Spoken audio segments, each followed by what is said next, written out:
Manager of Mercedes-Benz of Music City. Culture, eat strategy for lunch. You have to hit on all cylinders to win this award. You can strategize all you want. You got to still have the right tools, and our tools are our people. Live the dream with 3-time Mercedes-Benz Best of the Best award winner, Mercedes-Benz of Music City. Go to mbofmc.com. Smokeville Smoke Shop has been serving Hendersonville and Metro Nashville since 2015 and is committed to providing high-quality, hands-on, and personable customer service. Stop into Smokeville Smoke Shops in Hendersonville, Gallatin, Hermitage, and Goodlettsville to try any of their wide selection of locally sourced products and selection of top nationwide brands, including vapes, hookah, hand-blown glass, detox systems, e-juices, kratom products, leaf wraps, and much more. Visit Smokeville Smoke Shops today. Hey everybody, it's me, Chase McCabe, and I'm so excited to be talking about my go-to drink when I'm out and about, Screwball Peanut Butter Whiskey. Screwball is the first and most awarded peanut butter whiskey in the world. It's an original, just like me, the suit. I take Screwball as a shot, but it's great on the rocks, in an old-fashioned, an espresso martini, and many more. So next time you're out and about, ask for Screwball Peanut Butter Whiskey. Enjoy responsibly. Copyright 2022, Screwball Spirits, LLC, San Diego, California. Whiskey with natural flavors, 35% alcohol by volume. Spring is in the air, and that means all kinds of fun in the sun is just around the corner. But if you're feeling low energy, if you've put on weight and just aren't getting the gains from your workouts, if you aren't sleeping well and your libido isn't what it used to be, maybe you aren't looking forward so much to sunny days and shirtless weather. This is Kim for the Tennessee Men's Clinic, and if this sounds like you, we might very well have the answer, because you may very well be suffering from low testosterone. And that, my friend, is something that can be effectively treated to get you back to the guy you used to be. The Tennessee Men's Clinic has treated thousands of men for low T. Our treatment programs are highly effective, with most men seeing results in just a few weeks. Assuming you're like most guys, you'll sleep better, have better workouts, have higher energy, and your sex life might just improve as well. So give us a call. Just $99 gets you a PSA and T test and a medical consult. Call 615-208-9090. That's 615-208-9090. Or go to TennesseeMen'sClinic.com. Visit our website to learn more, including side effects. Treatments extra. Results vary. At the United States Postal Service, we deliver packages fast and affordably so you can give your customers what they want when they need it. We're delivering for one-stop shops, mom and pops, pop-ups, startups, retail, wholesale, large scale, small biz, big box, customers, customizers. So no matter what business you're in, we'll always be delivering for you. USPS, delivering for America. Learn more at USPS.com/delivering. From the Hillside Medical Game Studios, WPRT-FM Pegram, WPUC HD2 Laverne. NASCAR is back. Kyle Larson returns to Nashville Superspeedway a winner. Nashville's exclusive home for NASCAR. ESPN. 102.5 The Game and the Game Nashville app. A Cromwell Media Station. Live from the Game Nashville studios, it's Stillman and Company. Delivered by TriStar Moving. TriStar Movers with 5-star service. With Jared Stillman on Nashville's best sports talk. ESPN. 102.5 The Game and the Game Nashville app. Stillman and Company is delivered by TriStar Moving. ESPN 102.5 The Game, streaming live on Twitter, Twitch, YouTube, and Facebook Live. Thanks to the law offices of Amanda Gentry. Live from the Hillside Medical Game Studios at the NFL Draft here at 3rd and Home in Germantown, Nashville's neighborhood ballpark with a bar? With a ballpark. Okay. Either someone's going to write it down for me or it's going to just, whatever. Bar with a ballpark. But today is the NFL Draft. And so somebody texted me today, and here's how I want to start. Caroline's here. TD will be here for the TD Power Hour. Then after the TD Power Hour, we're going to have Trevor Maddich later today, ESPN college football analyst, all his thoughts. And then at 5 o'clock, Chris Sanders, D. Mace, TD, yours truly, kicking it off for all draft night long for draft night in Nashville. So somebody texted me today. This is what I want to start on. Somebody texted me and said, what do you want your favorite team to do today with the 26th overall pick? It was somebody said. We know who they're talking about, too. And that's the Titans. Mm-hmm. Somebody said, what do you want the Titans to do with the 26th pick? And I had to stop and think for a second because I was like, man, what do I want to have happen? And then I realized instead of sitting there being like, and I know everybody wants to hear today, they should draft, let's pick a name off the list. They should draft Kenyon Green, the tackle out of Texas A&M. Because people are thinking that, right? Like, right. People are like, oh, yeah, we got to have this guy. We got to have that guy. I mean, everybody's got their final mock drafts that have come out. So everybody's running over, and they're like, oh, this guy goes at 24. I don't like that. We need this guy. We need that guy. I thought to myself, hold on. What do I actually want to see happen? Gentry Estes wrote a column in the Tennessean. Let me stand by this fact, and I love Gentry, and I think he does good work, but I didn't read it. But I did see the headline. And I saw Gentry's tweet, which summarized his column. And I know it's going to drive him nuts if he's listening, and he probably is.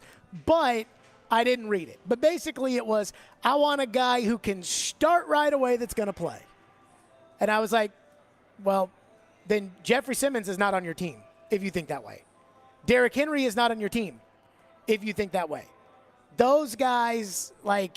I think a lot of Titans fans have kind of echoed the same sentiment. Okay. That they are sick and tired of the injured players, and they want someone to come in and start and be able to contribute to this team right away. And you know me, I don't like injured players. There's only 2 injured players in this draft. There's Jamison Williams out of Alabama. And let me say this.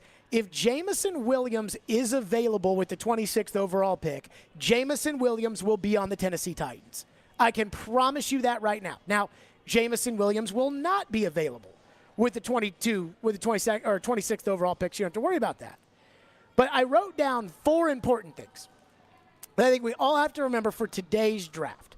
I can give you names. If you want to go over names, I got the Dane Brugler, the whole, today I went over, I got the whole freaking, if you're watching the stream, I'm putting up right now, I got the whole freaking draft guide all printed out, every player, every position, strengths, weaknesses, summaries, you name it, whatever. I got it all printed up for the draft tonight. I can give you names. But that's not what's really important to me. And I know that people are going to say that like this is a cop-out, or it is. 4 keys. 4 keys. Number 1, the Titans need a tackle. Like, they don't have a tackle. And at the end of the day, what in the hell is that? At the end of the day, is it like an ice machine? It sounds a lot louder than an ice machine. What the hell is that? Are they doing demolition downstairs? I actually think that they might be. You gotta be kidding. I say that in a joking way, but I think that they actually might be. What in the world was that? Not today, people. This is the draft. All right, so number 1. Oh, God. No. All right, well. Oh, my goodness. I mean, Ian, can we talk over this? I think so. Okay. All right. So. Just a little bit of background music. Oh, God, this just freaking, oh, goodness gracious. There are very few I think things we that may can be in the clear. We'll wait for it. I don't want to jinx it. On draft day. I mean, ESPN, wait. Oh, God. No. I will say this. This morning I turned on ESPN. What is it? They're doing construction downstairs. Oh, God. So they're doing construction downstairs, which That's nice to find out. Just freaking super. Should be a fun little new development. All right. One day. I gotta you were believe, watching ESPN. I gotta believe there are so many people that are enjoying this right now. That are just, oh, God. Is this Smoke Detector 2.0? No, it's worse. This should have been, this people knew about this ahead of time. But neither here nor there. So I was watching ESPN today, and they were talking about basketball all morning. And I'm like, it's the draft. Why are people talking about freaking basketball? It's like, and it's not as if it's like the Michael Jordan's Bulls are playing Kobe Bryant's Lakers in the NBA Finals tonight. It's like, what do you think about the first round matchup with Denver and Joker? Who cares? It's the draft. I did turn on Get Up this morning, and the first thing I heard was, Who we'll programs go this to crap? Monica McNutt coming up next, talking about the Celtics. God. And all respect to Monica McNutt, but in my head, she I stinks. thought, who in the heck gives a single She care stinks. about the Boston Celtics today? And maybe that's my She football bias coming stinks. through. All right. She stinks. She Well, I don't stunk wanna as a talk about the player, Celtics. and she stinks on TV. I don't care who's talking All about it. right. If it's Monica All McNutt right. or Back Stephen to the 4 A. keys. Number 1, the Titans need a tackle. So at the end of the day, and we can sit here and talk about all the tackles we want to talk about, it feels to me like Ekwonu Neal, Charles Cross, Trevor Penning are all going to be off the board by the time the Titans pick. Now, one of those guys falls to the Titans. I have a high, it's probably not going to happen. But if that happens, then you take that guy. But the Titans need a tackle. In the story, they need one. And that's the first thing. Because, again, you can't play football without a right tackle. And you can't assume that a guy that wasn't good enough to play tackle for you last year is going to play tackle. So that's number one. Number two, and this is for the fans. Remember how little you know tonight. Remember that.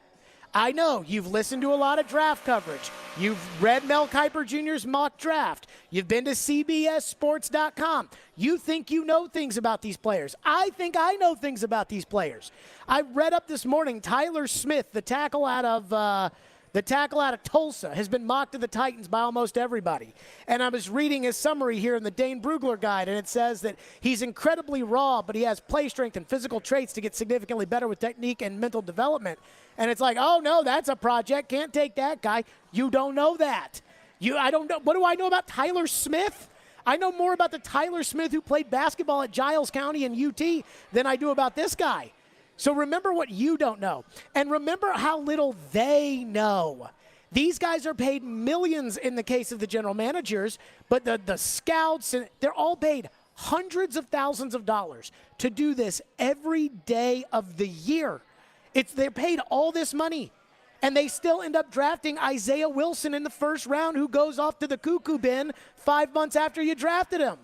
So, remember that, when somebody gets picked today, let's say the Titans pick with the 26th pick, Daniel Falale, a tackle out of Minnesota, and you're like, oh no, Daniel Falale, he was ranked, he's not as good as the other guy that was there. We could have had Zion Johnson. Everybody says everything about Zion Johnson. We haven't heard anything about Daniel Falale, and it's like, right, but remember how little you know.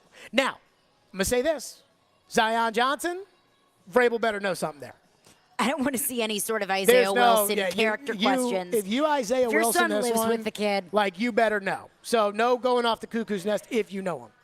3, and remember this, everybody out there, I want you to hear this. Drafting for need is stupid. Did you get that? Drafting for need is stupid? Drafting for need is stupid. Noted. When the Titans drafted for need on Corey Davis, that was stupid. The guy was injured. He didn't run a 40. He wasn't that good. It was a bad pick. Don't do it. Do not draft for need. When they didn't draft for need, Jeffrey Simmons, Derrick Henry, Kevin Byard, A.J. Brown. John Robinson has made one good need pick in his entire tenure in the first round as general manager of the Titans. One good need pick, and it was Jack Conklin. And he moved down from 1 to 15, I think, to 7 in order to make that pick. So drafting for need in general is stupid. What's great is when the board comes to you and you can take, with a pick, you can take a guy that you need that can come in right away and start, but most of the time that doesn't really happen. But it's great when it does. And 4, and this also I think is important, remember how we remember drafts. Think about that. Everybody's talking about wanting a player that can play right away, right? Mm-hmm. Remember how we remember drafts. In 2026, will we remember how much that player played as a rookie? Probably not. Let me give you an example. The Titans took Vince Young 3rd overall in 2006. Vince Young was the rookie of the year, and he went to the Pro Bowl. And everybody in town thought that Vince Young was a franchise quarterback going into the 2007 season. Vince Young was electric. He turned the team around. It felt like he turned the franchise around. Aaron Rodgers in 2006, in his second year in the league, had 46 passing yards. Now, what do people think when they think of Vince Young today? They think he was a bust. What do people think when they think of Aaron Rodgers today? He's going to the Hall of Fame. So remember, we don't remember drafts based upon how did that guy do as a rookie? Nobody ever remembers that. Think about this. Steve McNair, 1995, 2 starts as a rookie. Javon Curse started every game. Defensive player of the year. Defensive rookie of the year. Good pick. By his 4th year in the league, he was done as an elite player. Never made a Pro Bowl again after his 3rd season. Now, who's the better Titan, Steve McNair or Javon Curse? And I'm not taking anything away from Javon, but we know the answer is Steve. Right. Keith Bulluck made 1 start as a rookie. He made 3 starts in his 2nd year. Keith Bulluck was a great pick and a great Titan. Trung Candidate, who was a running back, was picked 1 pick after Keith Bulluck by the Rams, had a much better rookie year than Keith Bulluck did. But he wasn't Keith Bulluck. Albert Haynesworth made 3 starts as a rookie. So remember, don't worry. I know everybody wants need and they want him to play right away, and you know the Titans want that too. But you have to pick the best player because, again, you get 4 years or 5 years with these guys, 5 years tonight with the 5th-year option, and 3 years later, case in point with Jeffrey Simmons, we don't look at, hey, they've got Daquan Jones, and they've got Jarrell Casey, and they don't need a defensive lineman. They don't need a defensive tackle. Nobody remembers that today. Nobody remembers that with A.J. Brown that the Titans didn't have a right guard at that point, but they had Corey Davis, they had Taywan Taylor, they had signed Adam Humphries. Nobody remembers that. And so that's the keys for today. I know everybody wants to hear who are they going to pick, Jared? Who should they pick? I'm telling you, 1, they need a tackle. Guard, you figure out guard. Tackle, you don't figure out tackle. You get a tackle. They need a tackle. 2, remember how little you know about these prospects. Remember how little you know about these wide receivers. We live in a world where 2 years ago, Jalen Reagor went 1 pick before Justin Jefferson.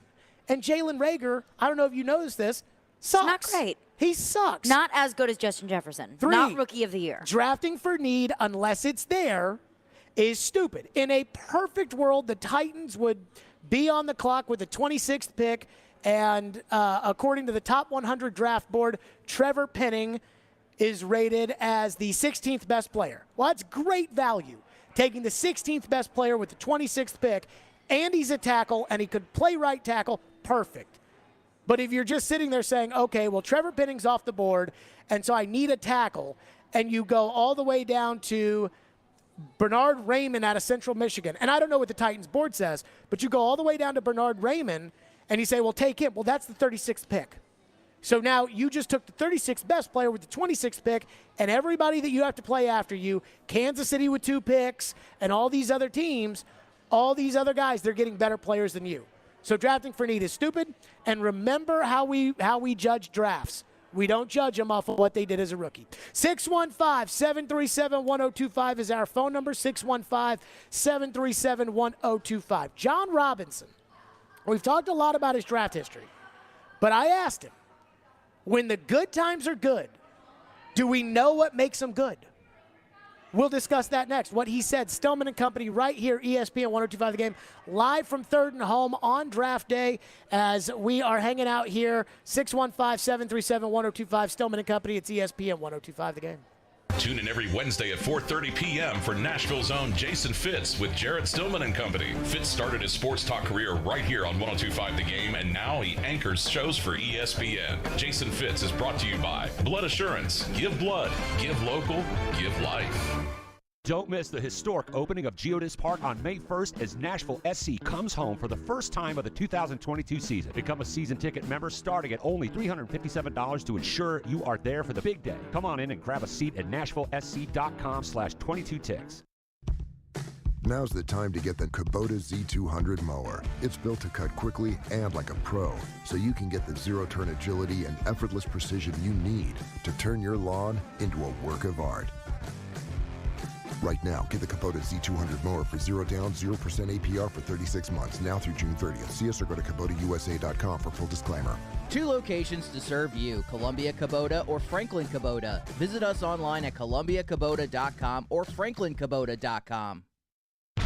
Introducing the first Nashville location of Mayweather Boxing and Fitness in Midtown. Perfect for all fitness levels. Join a community that will help every person unleash their inner champ with fun, effective, and empowering group boxing circuit workouts. Become a founding member today. Stop by the brand new studio in Midtown at 2041 Broadway, Suite C, or call 629-206-9092 to join the family exclusive. Pre-opening rates now available. Mayweather Boxing and Fitness, the gold standard in boxing fitness. The Ainsworth Nashville has been bringing a sophisticated twist to the classic All-American Sports Bar, restaurant, and private event experience in Midtown since 2018. Our multi-purpose venue consists of a full-scale restaurant, bar and lounge, and event space. Come for the wings, stay for our happy hour, and visit us for brunch on Friday, Saturday, and Sunday from 10 a.m. to 4 p.m. We've got the good times to keep you singing all night long. The Ainsworth Nashville. Burgers, cocktails, sports. Visit the Ainsworth at 206 21st Avenue South in Nashville or online at theainsworth.com. Let's plan on having concessions over there. Mike is remodeling the old family drive-in movie theater. Hey, go find Gavin. Tell him the sound team is here. He'll need a new front-of-house cast and behind-the-scenes crew. Hey, can we talk staffing real quick? I'm thinking at least 6 per shift. Indeed can help him hire great people fast. I need Indeed. Indeed you do. Our hiring platform instantly connects you with quality candidates whose resumes on Indeed match your job description. Visit Indeed.com/credit and get $75 towards your first sponsored job. Terms and conditions apply. At the United States Postal Service, we deliver packages fast and affordably so you can give your customers what they want when they need it. We're delivering for one-stop shops, mom and pops, pop-ups, startups, retail, wholesale, large scale, small biz, big box, customers, customizers. So no matter what business you're in, we'll always be delivering for you. USPS, delivering for America. Learn more at USPS.com/delivering. If you've missed any of today's show, just search Stillman and Company on Apple, Spotify, or your favorite podcast platform. Was there something about the 2019 class that was special? Or was it... You're on fire for 19, Jared. I love it. Keep going. Keep going, man. Is there something when you look back at that class and you say, we did this and are trying to find that in this class? Took the right guys. We took the right guys. The process is pretty similar with how, or I would say it's very similar with how we did it. We took the right guys. John Robinson, I also say, hey, the 2019 draft. He's like, hey, you keep asking about these 2019 drafts. Why? Because that draft was transcendent. That draft got you 5 starters. 5 starters in a draft. You look at Floyd's best drafts, I'm not sure there's 5 starters in a single draft. I'd have to go back and look through all of them. But that draft got you 5 starters. I'm trying to think. 16 got you how many starters? And they had all those picks because of the trade with the Rams. Mm-hmm. Conklin, Henry, Byard. Austin Johnson wasn't really a starter. So that got you 3. This one got you 5 starters. And I think there's a theme. I want to look back at this, which is in 2019, John Robinson didn't draft for need. Now, every general manager will tell you the same thing every year, which is we always want to take the best players. Right? You got to find a way to get the need to match up with the spot. And if the need doesn't match up with the spot, then trade out to where you can get them. But we know that's not true, right? We know quarterbacks are getting overdrafted. I highly doubt Carolina has Kenny Pickett as the 6th best player on their board tonight, right? I'm surely not. Okay. So here's what I think happened in 2019. I think John Robinson fell in love with 2 players. I think he went into that draft thinking, I need a right guard, and I need, whatever else. I forget what the needs at the time were. But I think he fell in love with Jeffrey Simmons. And when that pick was sitting there on the board, he knew he's probably not coming back until midway through the year. He's got the weird domestic issue from when he was in high school that we're going to have to address. But he's Jeffrey Simmons. And it's easy to say that today because he thought the same thing with Caleb Farley. Now, the back injury scared me too much, and back and ACL are different. 2 totally different things. I have no problem. Jamison Williams is there. There's 2 players that are hurt. There's Jamison Williams and there's Ojabo from Michigan. Achilles, some guys are never the same after an Achilles. So you got to do your homework on Ojabo. and know that he's going to be out for all of next year. Williams, it's like, yeah, he'll be out for most of next year, but when Williams comes back, he's going to be a bad boy because, again, knee injuries are knee injuries. I think he fell in love with those two guys. And I think he didn't jump the gun on them, but I think he looked at it like when he sat there at 19 and drafted Jeffrey Simmons, he looked at the board and it was probably like, okay, he's the 6th guy and he's the 4th guy. So take him, even though there's a reason why he's there. A.J. Brown, I think people talked themselves out of A.J. Brown and DK Metcalf that year. It was a weird receiver draft. N'Keal Harry went before them. Marquise Hollywood Brown went before them. But I think people talked themselves out of A.J. and DK because there was a feeling that they were combine workout warriors. Like, these guys look good with their shirts off and they run well at the combine. With no pads on. But, I think I want to say that DK, struggled in the cone drill, which told us, okay, he's a straight line runner. And I think people just talked themselves out of A.J., or teams were drafting for need and let A.J. go by, and they drafted A.J. Nate Davis, a guard in the 3rd round, was a need pick. Now, this is where value and need start to equal. The 3rd round for a guard is not a bad pick. And if they draft a guard in the 3rd round of this draft, they should be able to get a guy who should start right away. 3rd round guards, according to Dane Brugler, Luke Godeke, Marquise Hayes, Sean Ryan, UCLA, Joshua Ezuzidu from North Carolina, and Ed Ingram from LSU. What do we know about Ed Ingram from LSU? I love good old Ed. We'll be missing him a lot this year. Do you actually love Ed? Yeah. Do you know him? No, I don't know him personally. No, but know the player? I know the player. Yes, I know the player. Is he good? Yes. Okay, so he'd come in and start, right? Sure. I mean, you would think. Fine. In 19, he stayed true. And he also didn't overdraft guys. He didn't draft anybody with the expectation of, hey, Dylan Radins, you have to play right guard right away, or right tackle right away. And then I think that puts pressure on some of these players. It's like quarterbacks. There's pressure that comes when you're a 1st-round pick as opposed to if they take Cole Strange is a center. If they take Carson Strong out of Nevada in the 4th round, there's a different level of, presumptive expectations on a 1st-round quarterback. And so, to me, that's the difference between 2019. 2020, Jack Conklin left as a free agent. The Titans needed help in the secondary, and they needed help at pass rusher, and they needed help on the offensive line. They drafted Isaiah Wilson in the draft. Now, I'll give them a pass on 2020 because in the middle of the process, the whole thing got all bent out of proportion. 21 was a big head scratcher. Farley might be a player. Now, you know that I don't value corners the way that I think everybody else values corners. I think either you're an elite lockdown corner that comes around once every 5 or 6 years, like Revis, like Dion, like those guys. And again, the game was different for Dion and Revis. Mm-hmm. But it's either that or, Farley still might be a pretty good player. Radins, as we said, we can't assume that he's going to start this year. And if he doesn't start this year, then that's not going to be a good sign. Molden came in and gave you exactly what you wanted right away. Starts as a rookie, good. And then the other guys, 4th-round picks, they'll figure that out along the way. I mean, Des Fitzpatrick, you need to – that was a bad pick. You need to hit on those picks. But that's the difference. You're not always going to hit on a, 4th-round wide receiver? No, you're going to fail on 4th-rounders all the time. But to fail on a 4th-rounder that quickly is like – yeah. Not even making it out of camp is pretty bad. Eye-opening. I do think that – and this goes back to it without them telling you.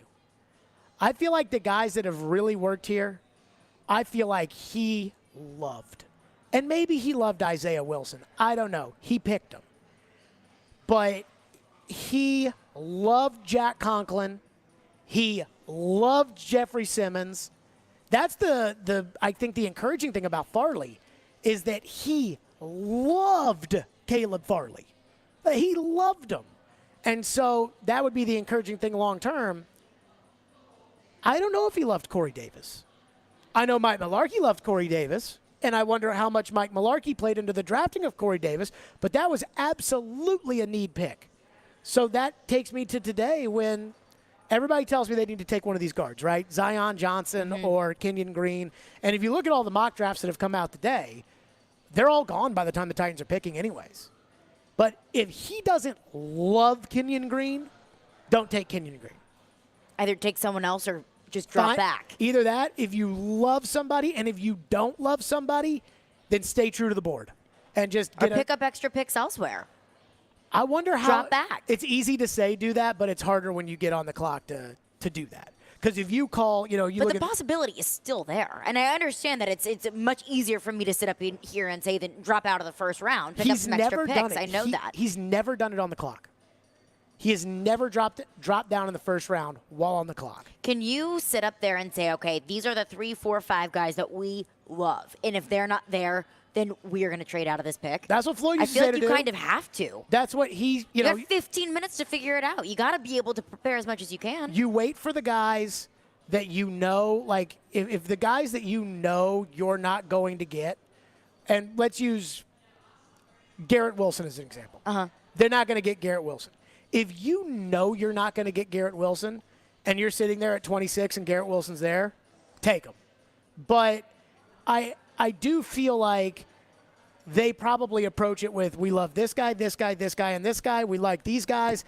And what I don't want is for him to sit there, the guys they love are gone, and he's sitting there, and it's like, well, I don't love Tyler Linderbaum, but he's our highest guy on the board, and the scouts like him, and so let's take Linderbaum. And I don't know anything about Linderbaum. I'm just, to me, like, you can tell when he loves a player, Robinson specifically, and he loved Simmons, and I'm convinced he couldn't not take him. He loved Brown, which is why he took him over taking a guard or a center and interior offensive lineman with that pick, and that's been the key to success. He loved Jack Conklin.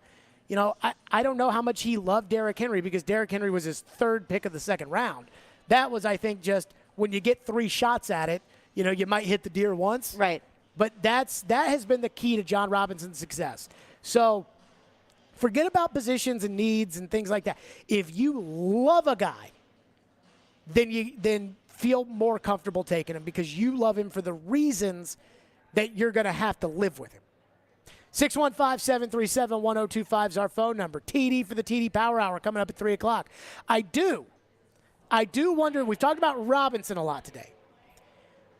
I do wonder how much input Vrabel is going to have today, and there's 2 specific prospects that I look at when it comes to Vrabel. We'll get to that next. Stillman and Company, we are live at 3rd and Home out here by First Horizon Park. Seltzerland is turning Nashville into a hard seltzer paradise on Saturday, April 30th at Riverside Golf Links. Enjoy this one-of-a-kind immersive experience as you spend the day tasting over 100 unique hard seltzers, indulge in mouth-watering munchies, tons of seltzer swag, and bust out the gram for the most Insta-worthy moments. Seltzerland has rounded up the best hard seltzer brands in the land for one epic day dedicated to the bubbly brew everyone can't get enough of. Go to theGameNashville.com/contest to enter for your chance to win tickets to Seltzerland. Heads up. 106.3 FM is a new way to hear 102.5 The Game from downtown Nashville to Spring Hill on I-65 and on I-24 to Murfreesboro. Make sure you have that preset on your radio dial. We're making it even easier to listen to Nashville's best sports talk. This is going to be awesome. It's like, yes. Tune in to 106.3. That's what makes this team better. And hear the difference. There's never been a better time to find out why BetMGM is the king of sportsbooks and my official sportsbook. Hey, it's Chase McCabe. Download the BetMGM app and place a $10 moneyline wager on any NBA playoff game. If either team hits a three-pointer in that game, you'll win $200 in free bets. All you have to do is use the code 1025GAME200 when you make your first bet.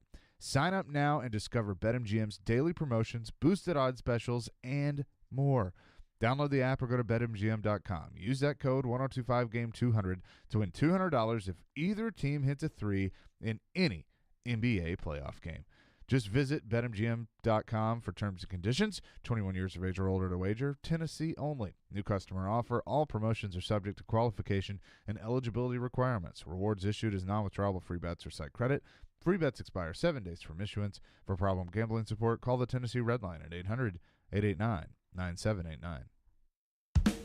Starting a small business requires strange tactics. I started my business in the basement of a factory in 1986. There was no heat, no air conditioning, and I used blankets as my office walls. Instead of customers, my visitors were rats, birds, flies, and snakes, and I was broke. To psych myself up that I was going to succeed, I wore formal business attire and a tie to that lonely factory basement every day. Strange? Yeah, I looked like a goof. But I didn't care. I had my late model 1970s mustache to comfort me. Hi, I'm Mike Capel. Now, 30 years later, I still use strange business tactics, like making payroll simple and incredibly inexpensive for small businesses. Our payroll starts at just $10 a month. Go to patriotsoftware.com and enter promo code RADIO, and I'll give you 2 months of payroll processing free. That's patriotsoftware.com. Middle Tennessee, you can count on an award-winning service team for all your home maintenance and improvement needs. Lee Company, we're A+ rated with the Better Business Bureau and trusted by thousands of homeowners in our community. Our team is ready to assist with all your home maintenance projects, heating and air conditioning, plumbing, electrical, appliance service, and more. Experience the convenience of calling one phone number for all your home maintenance needs. Call Lee Company today at 615-567-1000 or visit leecompany.com. Family Leisure invites you to vacation at home with a new spa, pool, patio furniture, or wood play gym this summer. I really want a spa. 40 spas on display from Artesian, Best Spas, and American Select. Prices starting as low as $29.99. Family Leisure has over 100 sets of patio furniture with free delivery. That sounds good to me, too. We should really look at the wood play gyms for the kids. Family Leisure has the Diamond Point swing set on sale at only $24.99 installed. Family Leisure's vacation at home sale in Franklin and Antioch. You love Days Delta 8 products. Now follow them on Instagram for special promotions, giveaways, contests for cash prizes, and cannabis education. Make your next Dazed purchase at any of the 3,500 nationwide stores that hold their products in Informed One. Follow Days.D8Official. That's Days.D8Official on Instagram to see this truly single-source Delta 8 brand behind the scenes. Dazed 8, the highest quality standard of Delta 8. ESPN's Turon Davenport breaks down the Titans like no other. On the field chemistry, I don't think it's going to be a problem. It's just going to be a process. Catch TD Mondays at 11, Thursdays at 3, and Fridays at 8. Plus, the Talking with TD podcast drops every Wednesday. When you draft players, it's not just for one season, it's for a career. Nashville's best sports talk. ESPN. 102.5 The Game and the Game Nashville app. Hey Nashville, I'm Gary Smith, head coach of Nashville SC. You're listening to Nashville's best sports talk, ESPN 102.5 The Game. No, I don't think I have anything to add on Zion. I mean, obviously he played next to Tyler, and he's an excellent player, an excellent person. You know, really, really good person. I'm sorry? Did he live with your son? Yeah, he roomed with Tyler, yeah. They probably didn't say much. Tyler doesn't say a whole lot, and Zion doesn't say a whole lot. Oh, I'm sure Mike Vrabel enjoyed that one. Oh, yeah, I mean, I don't really know much about, I don't have anything extra to add on Zion. Oh, yeah, he lived with my son. Yeah, I'd say Vrabel has a pretty good handle on that one. And John Robinson did go to his pro day. So I have a question for you. How involved do you think Mike Vrabel is in the draft process? Or better yet, how involved do you think John Robinson lets Mike Vrabel get in the draft process? I feel like Mike Vrabel is the kind of coach that's like, look, here's my input, but hands off. I kind of agree. Like, I think with Zion Johnson, like, I don't think that he's pushing it. I don't think that he's against it. I mean, he'll give his input and he'll let John do his thing. Ian, do you think that Vrabel stands on the table for players? I'd say so. I don't see why not. I think most coaches do to some degree, no? I'm a little torn here. Like Jeff Fisher, Floyd basically told me Jeff Fisher was like, just get him and I'll coach him. Right. And we've seen Jeff Fisher's history after that when Jeff got to pick the players. And I don't know if you've seen Jeff's little minor football team. Not so great. They freaking suck. That league sucks, but they freaking suck. I just watched their first game, and I watched Shea Patterson fumble the snap, and it just went rolling, and he went running after it. It was so bad. Why do that to yourself if you're Jeff Fisher? It was so bad. But I kind of think Vrabel stays out of it. There are two players that I think Vrabel very much so would have a say on. The first is Zion Johnson, we all know. Yeah. The second is Desmond Ridder, the quarterback out of Cincinnati. And I don't think you can take Desmond Ridder with the 26th pick. And I'll tell you why I don't. I think you can take him with the 30th pick, where you would probably pick up a third and a fourth or a fourth and another fourth to move from 26 to 30, because then you get the fifth year. Mm-hmm. But I don't think you can take Desmond Ridder with the 26th pick because he's just not high enough on the board. Dane Brugler has him as the 40th best player. The value for the 26th pick is $700. The value for the 40th pick is $500.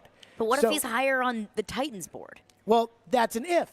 But this is where it worries me. That if is, and I go to Bill Polian for this because Bill Polian on SiriusXM NFL was talking about how important the intangibles of the quarterback are. We all love the physical, right? Big arm and big body and stands in the pocket and athletic. And here's what Polian said about the mental element of the quarterback. I would say it's probably, when it's all said and done, 70% of the equation. Wow. That position, it requires so much psychological maturity, mental acuity, processing speed, ability to learn and retain, and then execute in the middle of a fist fight, because that's what football really is. You said it before about wrestling. It's a wrestling match, it's hand-to-hand combat, and the quarterback has to be out there pressing all the right buttons and delivering the ball and getting the team into the right play and so on and so forth, while all this mayhem is going on and people are trying to tear his head off. So it requires an incredible amount of psychological strength and mental acuity. And the longer I've been in the business, the longer I realize that it's really 70% of the equation. Everybody raves about arm strength. You can keep the arm strength. I mean, look, they've been, Joe Montana's the prime example of it. He really is. Yeah. Okay, 70%. What do the Patriot people like? Decision-making and accuracy. Now, Ridder accuracy is the problem. I was reading Bruce Feldman. He talked to a QB coach and scouts and everything else, and there was one quarterback coach that said that he loves the kid Desmond Ridder, hates the arm. Like, hates the accuracy, hates it. Said that his pro day was so bad that he went back to flip on the tape, and he saw so many throws where he thought, how'd you miss that one?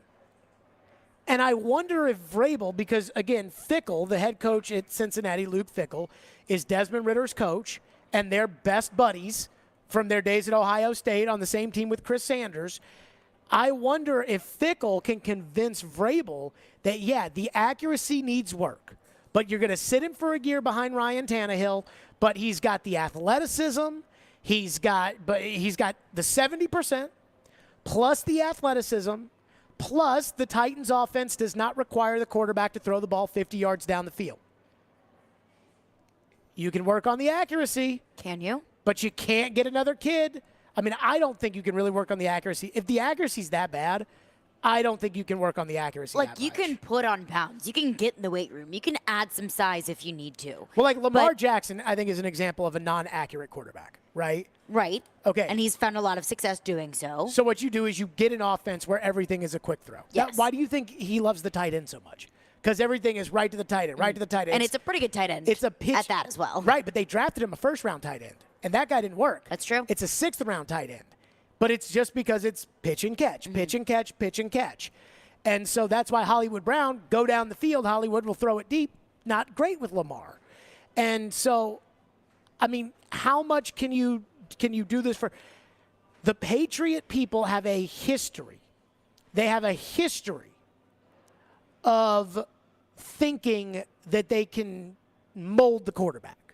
This goes all the way back to Josh McDaniels. Josh McDaniels got to Denver, didn't like Jay Cutler's personality. Any problem with that? No. Okay. No, not at all. Didn't think Jay Cutler was a leader, which I can probably concur. Josh McDaniels has gotten crucified for this because how it ended looked so stupid. And the idea of wanting Matt Castle when you look at Matty Castle, no disrespect to Matty Castle, great guy. But, Matty Castle compared to Jay Cutler, not similar careers. But he didn't think Cutler was a good enough leader. He wanted Castle. He didn't get Castle. The other Patriot guys, Pioli and Crennel, they got Castle. So then he had to pivot off and draft the Tim Tebow. Then he signed Tim Tebow in New England when Belichick was there to be, kind of a camp arm or whatever. But again, Tim Tebow had no accuracy. But McDaniels thought he could work around it, and that's the Patriot way. I don't think Sometimes that'll Vrabel burn you. I don't think Vrabel operates the way the Patriot coaches operate, which is a good thing, which is why he's had the most success. But I do wonder if Fickell can convince Vrabel that they can work with Ritter, that this is the leader you need. And I wonder if when it comes to quarterback, if Vrabel does, kind of stump for Ritter. And that would be something to keep an eye on here. And if you're Robinson, do you look at Mike and say, no, this guy, he's not accurate enough? Or do you say, you're my coach. I went out, fired the guy who had won in order to hire you. This is who you want to be your quarterback. Fine, we'll do it. And I don't know. And so those are the two players that when it comes to the draft tonight, that I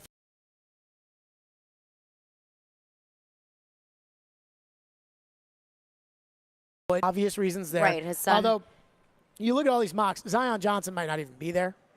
And then there's Ritter. And I don't know what the league thinks of Ritter. 615-737-1025. We will get to your phones before TD at 3 o'clock. Also, the best mock drafter has a new mock draft pick to the Titans. We'll get to that coming up next. 615-737-1025. Nashville's best deal this week is Penne Pazze, an L&L Market in West Nashville. Penne Pazze is Nashville's best and most authentic Italian restaurant, serving farm-to-table dishes. Head to theGameNashville.com/deals now to get half off a $30 gift card to Penne Pazze while supplies last. Do you have that one person or thing that just makes you mad? Join us every Friday at noon on the DDC for You Just Made the List. Fueled by Parman Energy. Visit ParmanEnergy.com, your one-stop petroleum solution, and TriStar Movie on the DDC on ESPN 102.5 The Game. You just made the list. From the Fox 17 News Code Red Weather Center. I'm Fox 17 News Code Red meteorologist Dan Guthrie. Sunny skies are going to give way to some cloud cover this afternoon and evening. High temperature up to 79 degrees, and then we are 80s for the weekend with storms. This weather report brought to you by Hiller Plumbing, Heating, Cooling, and Electrical. Call the Happy Face Truck today. We buy any car. We buy any car. We buy any car. Any. Trading in or selling your car, truck, or SUV? WeBuyAnyCar.com takes the hassle out of selling in just 3 easy steps. 1. Get your free online valuation. 2. Drive to your local car buying center. And 3. Walk out with your check in as little as 30 minutes. So don't wait. Get your free online valuation now at WeBuyAnyCar.com. Find out how much your car's worth at WeBuyAnyCar. It's the official Bud Light Preds watch party as your Nashville Predators take on the Colorado Avalanche this Thursday night. Puck drops at 8, but the party starts at 7:30 with all kinds of specials. See you at headquarters, Beercade, downtown Nashville on 2nd Avenue. Go Preds! The Ainsworth Nashville has been bringing a sophisticated twist to the classic all-American sports bar, restaurant, and private event experience in Midtown since 2018. Our multi-purpose venue consists of a full-scale restaurant, bar and lounge, and event space. Come for the wings, stay for our happy hour, and visit us for brunch on Friday, Saturday, and Sunday from 10 a.m. to 4 p.m. We've got the good times to keep you singing all night long. The Ainsworth Nashville. Burgers, cocktails, sports. Visit the Ainsworth at 206 21st Avenue South in Nashville or online at theainsworth.com. Introducing the first Nashville location of Mayweather Boxing and Fitness in Midtown. Perfect for all fitness levels. Join a community that will help every person unleash their inner champ with fun, effective, and empowering group boxing circuit workouts. Become a founding member today. Stop by the brand new studio in Midtown at 2041 Broadway, Suite C, or call 629-206-9092 to join the family exclusive. Pre-opening rates now available. Mayweather Boxing and Fitness, the gold standard in boxing fitness. Erectile dysfunction ruins sex, but it's more than that. It harms otherwise good relationships. It destroys marriages. It can cause depression and anxiety, and it can be extremely hard on a man's self-esteem. This is Kim for the Tennessee Men's Clinic. And if you're suffering with ED, if it's affecting you, I want you to know that if you're like most men, we can treat it and get you back to the man you used to be. At the Tennessee Men's Clinic, we're ED experts. Our protocols have success rates as high as 90%. We've successfully treated thousands of men in the Music City, and we have a variety of treatment options and treatment combinations that could have you performing like you haven't in years. You could even last up to an hour and experience great sex again that is satisfying for both you and your partner. In treating your health, expertise matters. So make an appointment today. Your initial appointment is only $99 and includes blood work and a medical consult. Call 615-208-9090 or go to TennesseeMen'sClinic.com. Visit our website to learn more, including side effects. Treatments extra. Results vary. Darren McFarland. He's cool. He's got a personality, and they make fun of him. Willie Donick. Would this be a fun guy to come to work and hang around with all day? Chase McCabe. They're just like, hey, we need you to play yourself. Darren, Donick, and Chase have you covered weekdays from 10 to 2 on Nashville's best sports talk. ESPN. 102.5 The Game and the Game Nashville app. This is Stillman and Company. Delivered by TriStar Moving. Jahan Dotson from Penn State. He might go in the first round because he can really run. He's a legitimate 4.4 guy, but he's 5'11", 184. So he's been really productive at Penn State. Very quick, great separator, great run after catch. He's got 6 touchdowns of plus 60 yards. So he can go down the field and he can run after the catch. There may be people who would go up in the bottom of the first to get him, although the size is. That's Marvin Harrison's size, when Marvin Harrison was the 17th pick in the draft. There you go. That was Bill Polian on Sirius XM saying, hey, Jahan Dotson has Marvin Harrison's size, and I think that's his way of saying, like, who am I to sit there and judge a small receiver when I'm in the Hall of Fame because Marvin Harrison was on my team, and I'm in the Hall of Fame. Marvin's in the Hall of Fame. We won a Super Bowl. Marvin Harrison's pretty good. So Dane Brugler, after Caroline did the research on the best mock drafters amongst Mel Kiper, Todd McShay, Daniel Jeremiah, and Peter King, and Dane Brugler were tied, and Dane Brugler has, I think, better, more info of watching tape than Peter King. His final mock draft is out. His mock draft's out. Final mock draft for round 1. Jahan Dotson, Penn State with the 26th pick. Brugler writes, quote, though he doesn't have ideal size, Dotson has maybe the best ball skills and catch radius of any sub-5'11 receiver I've studied the last half-decade. He would be an immediate playmaker for Tennessee. Going to Dane Brugler's draft guide, The Beast, according to Jahan Dotson. So here's how I feel about this pick. Is that I don't think that wide receiver is a need for the Titans right now at 26. Mm-hmm. What did I say at the start of the show about need? You don't need to draft for need. Drafting for need, stupid. So here's what I like about Jahan Dotson. 4.43. That means you can run. Mm-hmm. Now, is it the fastest time ever? No, but 4.43. Treylon Burks at 4.55. That's a red flag. Now, it's not saying that. I think Treylon Burks is good, but I think he's more of the AJ catch, throw the DB off, run with the football. Yeah, kind of guy. Than Dotson is. Here's what Brugler writes that I highlighted in his breakdown of Jahan Dotson. And these are the things that are important to me. Dotson lined up all across the formation in offensive coordinator Mike Urich's offense. So that means Dotson could play the slot. Dotson could play outside. Dotson could play on the other side. X, Y, Z. He can play them all, which I think is important. He became the 4th player in school history to reach 1,000 yards in a season and finished 2nd in his career in catches and touchdown grabs and 4th in yards. Now, Penn State has had some wide receivers over the year. I don't know why the first one that comes to my mind off the top of my head is O.J. McDuffie, but it is. But they've had some wide receivers over the years. So when you finish top 4 in catches, grabs, and receiving yards at Penn State, this isn't Penn State Tech. This is Penn State. Like, that, I think, is pretty good. He goes on to write, overall, Dotson is not a tackle breaker, but his marginal play strength will be more noticeable against NFL defenders. So what that's saying is he's not A.J. Brown. Like, you're not getting an A.J. Brown. In fact, he's the opposite of A.J. Brown. A.J. is fast enough at 4.49 to run by defensive backs, But for the most part, A.J. is just more physical than those guys. Dotson, think more of Chris Godwin to Mike Evans. Evans is big, tall, uses his body. Shake off the defenders. Godwin runs by people. Right. So he writes that he's not a tackle breaker and his marginal play strength will be more noticeable against NFL defenders, but his dynamic speed, route instincts, and ball skills make him a difficult player to cover one-on-one. He is an NFL starter in the Deontay Johnson mold with better hands and punt return skills. So he would be the punt returner for the Titans. He's got better hands than Johnson. Johnson's hands kind of suck. Mm-hmm. He's got better hands than Johnson. So he's basically the exact opposite of A.J. Brown. I am torn for this reason. A lot of times you want to have, when it comes to receiver or running back, you don't necessarily want to have the change-up guy.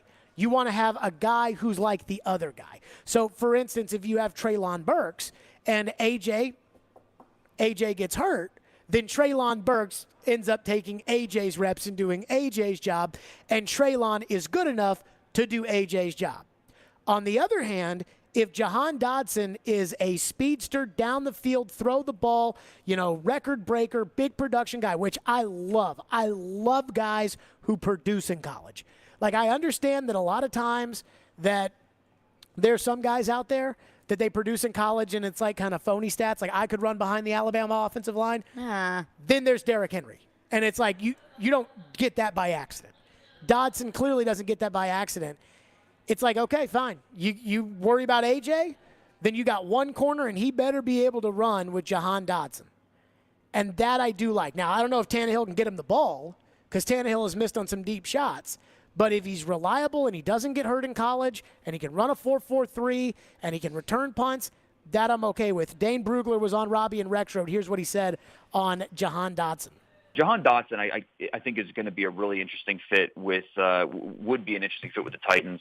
He's, for a guy that's under 5'11", he might have, this sounds hyperbolic, he might have the best ball skills and catch radius of any sub 5'11" receiver that we've seen coming into the league the last 5-6 years. I mean, he is just outstanding when the ball is in the air in terms of attacking the catch point, making plays over defenders. But he's also a top-tier athlete, low 4.4s in the 40. He can manipulate coverage, put safeties in conflict.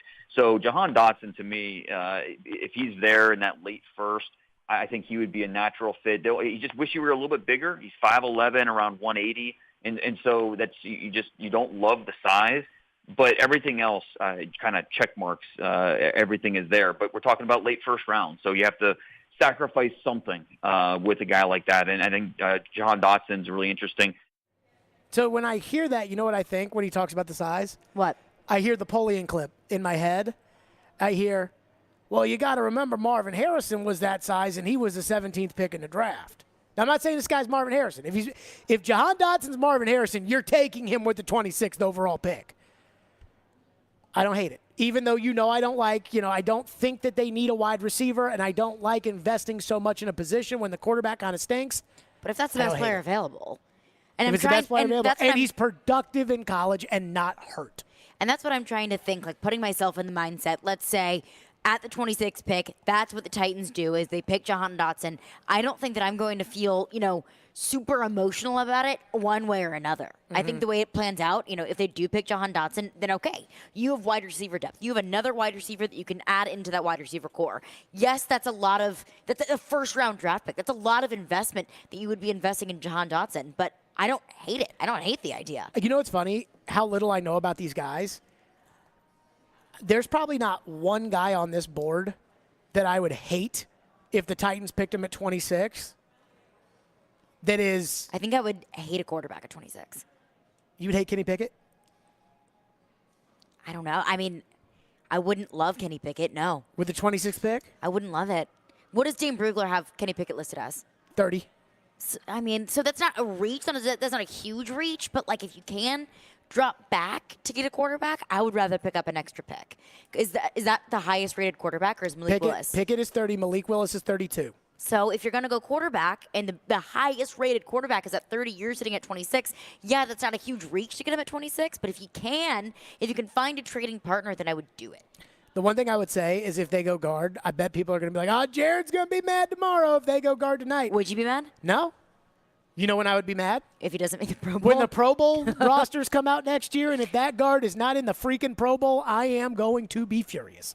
615-737-1025. The TD Power Hour is next. Stillman and Company, live from 3rd and Home. We will be here starting at 5. Well, we're already here now. But the whole crew will be here. Chris, Derek, TD will be here for the draft coming up tonight, starting at 5 o'clock with our coverage, getting you set for round 1 tonight. Join us, by the way, tonight and tomorrow for the Preds Bud Light Watch Party at Headquarters Beercade. Come by and enjoy great drink specials and watch Predators take on the Colorado Avalanche on Thursday and the Arizona Coyotes on Friday. It's the Preds Bud Light Watch Party at Headquarters Beercade, 114 2nd Avenue South downtown. Puck drops at 8 o'clock tonight and 9:30 tomorrow night. The voice of reason. If I'm the official, I would send both teams to the locker room and say, this is going to stop. The voice of the fan. Our entire team's a MASH unit right now. The voice of Nashville sports is your home of Nashville's best sports talk. ESPN 1025 The Game and the Game Nashville app. ElectronicExpress.com. We make it happen. Don't forget to grab your mom something special this year. Shop at Social Furniture for their Mother's Day sale, where everything is in stock. They have sofas, bedroom sets, and top-name brand new mattresses like Purple, Serta, Sealy, and Simmons on sale now. Running out of time? Well, at Social Furniture, there's no waiting and same-day delivery. Use Social Furniture's financing plan and pay no interest for 1 full year. Shop at Social Furniture today on Charlotte Avenue in West Nashville. Shop local. Shop social. Social Furniture is a proud supporter of your Nashville Predators. If you're shopping for a new home, the last thing you want is another surprise jump in mortgage rates. Hey, Willie Donick here, excited to tell you about Loan Pronto's all-new rate protection program. You get a rate quote that is locked in for 180 days, 6 whole months. Brian and Amy did it. They locked in an APR in the 3s with Loan Pronto. When they finally found a home a month later, rates had jumped into the 4s, but they were protected thanks to Loan Pronto, and they saved over $200 a month on their payment. With Loan Pronto's rate protection guarantee, you can make offers with confidence.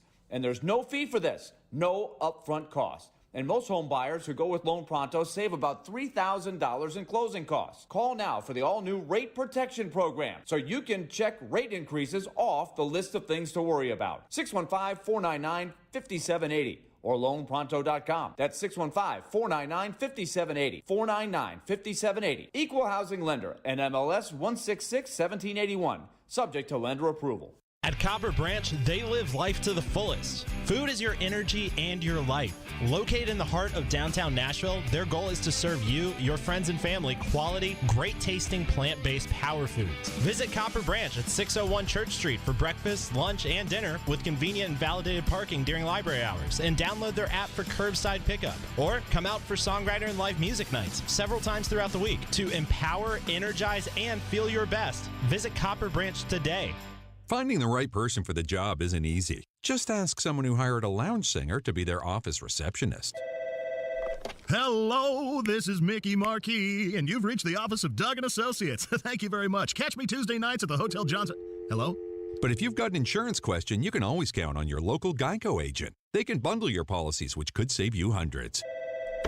Doug & Associates, this is Mickey Marquis. Hello? For expert help with all your insurance needs, visit geico.com/local today. And now it's Geico's Motorcycle Rules of the Road. Avoid biking in the rain and never touch another person's bike. Hey guys, look at these bikes. So shiny. Whoops.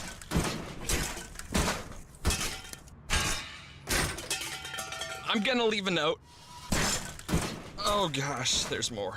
And the rule to saving on motorcycle insurance is, in 15 minutes, Geico could save you 15% or more.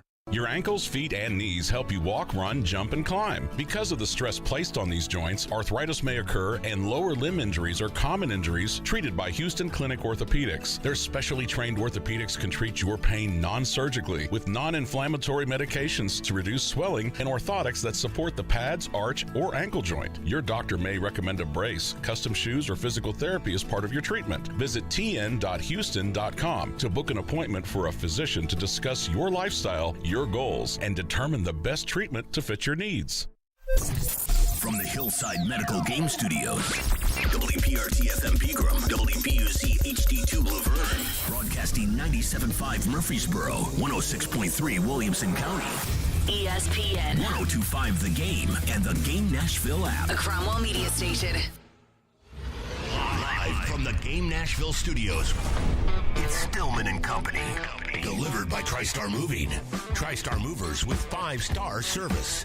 With Jared Stillman on Nashville's best sports talk. ESPN 102.5 The Game and the Game Nashville app. Stillman and Company is delivered by TriStar Moving, ESPN 102.5 The Game, streaming live on Twitter, Twitch, YouTube, and Facebook Live, thanks to the law offices of Amanda Gentry. Live from the Hillside Medical Game Studios at 3rd and Home here in Germantown at First Horizon Park, where the draft show will begin tonight. Do not miss Nashville's best NFL draft coverage. Draft night in Nashville starting at 5 o'clock today and tomorrow on 102.5 The Game, presented by Social Furniture, Apple Collision Centers, Farm Bureau Health Plans, and the Nashville Sheriff. You can watch all of our live coverage of the NFL Draft via 102.5 The Game's Twitch, Facebook, YouTube, and Twitter.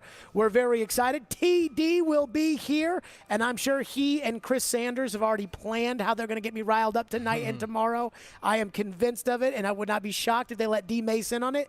But, TD, I got to cut out all the bull crap. We got to get right to the official TD Titans targets for tonight. Yeah, absolutely. And this is a great opportunity to talk some shop, so I appreciate that. So when you look at the top 5, and I know to your chagrin, having guards in there is not a good thing, but they have to be in there. And you look at Zion Johnson, that's the in my opinion, I think he's the top target. I think he's target number 1. There's a lot of reasons we could get into that, but after that, you got Kenyon Green. And then from there, Trevor Penning is really intriguing. I think that he is a target and that he's a guy that could play right tackle and then flip to the left side once Taylor Lewan moves on. But nowadays, you need 2 really good tackles. And I think, a guy like Trevor Penning, the way that he plays, he plays football like he always wants to fight. And I asked him that at the combine. I said, why is it that it seems like you always want to fight, man? Like, that's how you play. And he just said that it's a mindset that he has. Coincidentally, one of the guys that he told me that he watched the most and really looked up to the most was Taylor Lewan. So that would be a good situation for him to learn from Lewan. So that's number 3. Number 4, another one that you probably, these last 2 you probably won't like. And wide receiver Treylon Burks.